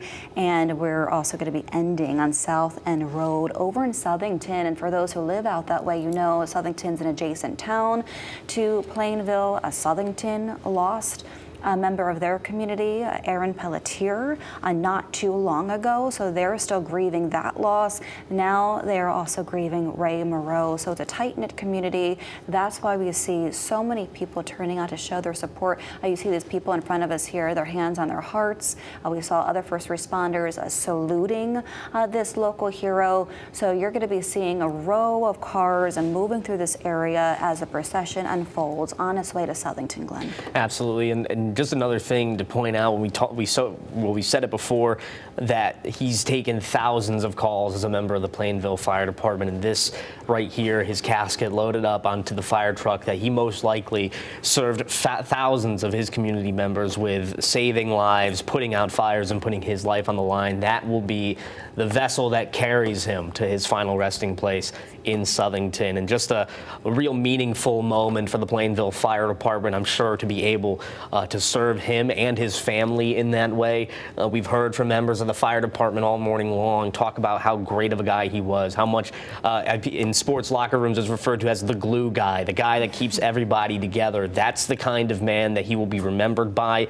or remembered as, and his family has spoken about how much of a kid he was at heart, and how much of a kid he was at heart as a firefighter, and being able to bring levity to situations and make people laugh. And of course, one of the best ways to send him off was to one of his favorite songs that he would dance to, the Boot, Scoot, and Boogie. Glenn was dancing to it next to me. This is a pretty good song choice. It's a great song to choose for a man that definitely just touched so many lives and made so many people smile over the years, whether you were young or old, knew him for a day, knew him for 100 days, knew him for 1,000 days, knew him for 35 years as a Plainville firefighter. Just brought so much joy to so many lives. Yes. With those candy bars that he's been talked about giving out to kids on Halloween, playing all the games for the kids in the neighborhood, those are some fun stories. We're taking another live look outside Southington. This is where the procession will wrap when they deliver the casket of fallen firefighter Ray Moreau during his final resting place. There's going to be a private ceremony there. Media was invited. We are choosing not to attend to give the family some privacy. We think that's really important during their time of grief. But we do appreciate them extending the invite to the funeral itself and helping them make sure that Ray Moreau's life and legacy will never be forgotten in Plainville and beyond that. So you see the large American flag being hung by the fire truck there in Southington on this bright Saturday weather day. It's actually not too hot out there, Glenn. It feels a little bit more like fall. Yeah. So everyone in those uniforms are not getting too hot, and we saw such a great turnout. Hundreds of first responders turning out to honor this fallen hero. And I think another thing to note, like you said there, his memory in Plainville, it will never die so long as there are stories to be told about him. And from what everyone was saying on that stage during the ceremony, there are so many stories, so many memories, so many quirks that Ray Moreau had that will live on in the hearts of everyone forever. And it's one of those sentiments that I think everybody can take solace in whenever there's a loss in anyone's life. And we're seeing the start of the procession start to move. You see the flashing lights from the police vehicles there, followed by fire trucks, also followed by a number of cars carrying the family of Ray Moreau. We know he was a husband to his long-term wife, Christine. He was a brother, a teammate, a friend, and just a familiar face in the community, one that will certainly be missed, Glenn. And just to show the outpouring of support, all of those coach buses there, as our Jamel Johnson said earlier, those were carrying first responders to the final resting place over at the South End Cemetery in Southington. The show of support from first responders today was just absolutely amazing. It's something you see in these types of ceremonies when a first responder dies in the line of duty. We saw it last year with Trooper Pelletier, and now we're seeing it this year with firefighter Ray Moreau, where hundreds of his colleagues from across the state, and I'm sure for everyone from across state lines locally, is sending their prayers to the Moreau family and the Plainville Fire Department in this heartbreaking moment for them as the procession gets started to go to Southington. In times of grief, this is when communities come together, and they are strung together by their love for service and their appreciation and their gratitude for a life taken too soon while serving the community that he was a product of. He was raised in Plainville, he grew up there, and he also lives in his childhood home, Glenn. I thought that was really interesting with his wife, Christine. You talk about the American dream right there, just to be able to live in your community, serve your community, and be remembered like Ray is being remembered today. And you see those rows of cars. Just note there will be some road closures in the area from El Grasso to Stanley Street, to Manafort Street, East Street, Route 9, I-84 to Mulberry Street, and then finally ending at 200 South End Road in Southington. That is the final resting place for fallen firefighter Ray Moreau. So note that if you're heading out the door this morning. Well, we have a lot of firefighters and fire departments represented, Glenn, obviously locally in Plainville, Southington, also New Britain, Wolcott, New Hartford, and I imagine those as far as Massachusetts coming by to pay their respects. Absolutely, and we've seen that outpouring of support for the family. And just another thing to know, 35 years of service as a volunteer firefighter, just not collecting a paycheck, just doing it because it's his calling. We've heard that from the fire chief, from Plainville's fire chief earlier today, from cousin Danny Passarelli, always saying that that he was a hard worker and that he always made people smile. Just somebody to have in your life that was an absolutely positive influence on people. And matter of fact, another thing of note from his cousin Danny Passarelli, the moment at the service where he saw the young neighbor crying at Ray Moreau's funeral, and that is just, or Ray Moreau's ceremony that was the other day, just to paint a picture of how many lives he touched, how many people in his neighborhood that he made a day better, made a moment better with his grace, with his kindness and warmth. Just a few of the sentiments that we've been hearing from people speaking today, and I'm sure it's going to be the sentiment of people speaking about him for years and years to come. And just his laughter, everyone is recalling his laugh today, and how he made other people laugh and just brighten their day in so many ways. And so many of you at home have been reaching out to us about how you can support the family of Ray Moreau, and there are a couple ways to do that. In lieu of flowers, contributions can be made to a number of organizations that Ray held dear, including the Plainville Fire Company, Memorial Scholarship Fund, the Dan Cosgrove Animal Shelter, or St. Jude Children's Research Hospital. So we see the procession taking off now. This is leaving New Britain at OLT Hall, where there was the funeral service and memorial tribute. So we see these rows of cars carrying the family, friends, and fellow first responders of Ray Moreau, and they're going to be moving to Southington for the final resting place. And another thing from Fire Chief Thomas Machini that we heard in the ceremony earlier today, a real sentiment from the fire department in Plainville there that they'll take it from here, and yes, they realize that while serving a shift may never be the same without him, and they recognize that this is a huge loss for their fire department, and that they recognize that he was such a huge part in how they operated and how they spoke with each other and how they made friends and connections with each other. While he may never probably be replaced, he will always be remembered, he will always be loved. And just they will take it from here, and they will do their best to move on with his memory in mind. And they will certainly, as we learn more about what happened, he died after being hit by some equipment, fire apparatus. So we're still waiting to learn more about how it happened and to get answers about that. But one thing is for sure is that the brothers and sisters in uniform will be standing behind this family, supporting his wife, Christine, throughout the years. It is such a tight-knit community, and we've told you this earlier, but just a reminder, Christine, his wife, will be the first to be the beneficiary of the Fallen Heroes Fund, assigned into law recently in Connecticut, giving back to the families of these first responders who died in the line of duty. Of course, that was drafted after the loss of Aaron Pelletier, the Southington police officer who was also killed in the line of duty. Yeah, and then from here, really just more of the memories about Ray, talking about his times in the bowling alley.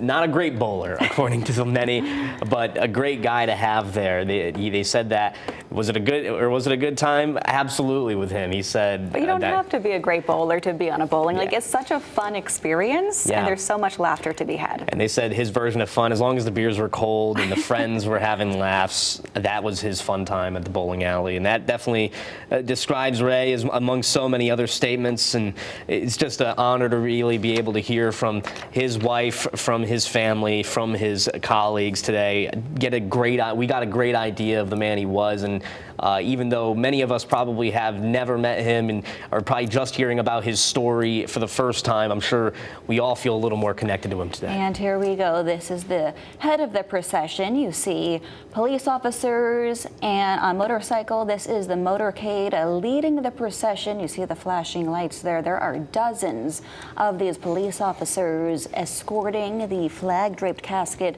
of fallen firefighter Ray Moreau. So you're going to see the police officers leading this procession, and it's going to be followed by a number of fire trucks, including the one that Ray Moreau worked on. So there you see the first fire truck and the engines. There are a number of these, and this is along El Grasso. So if you're wondering what's going on, this is a procession honoring fallen Plainville firefighter Ray Moreau. Yeah, and his casket was loaded up on one of those fire trucks just shortly ago. We said it was going to be his final ride, and members of his station at Plainville Fire Department have honored him all day.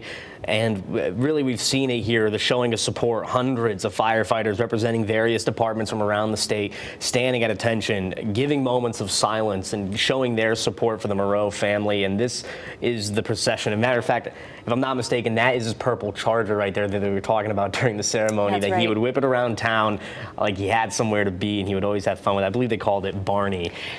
And what was interesting about the memorial service, something that was a little funny, they said he's not a flashy guy, but for his car. That's where he turned out the flash. Absolutely. The kind of guy that never wanted to be in the spotlight except for his car now has the spotlight today, as everyone remembers him for the kind and respectful man that he is.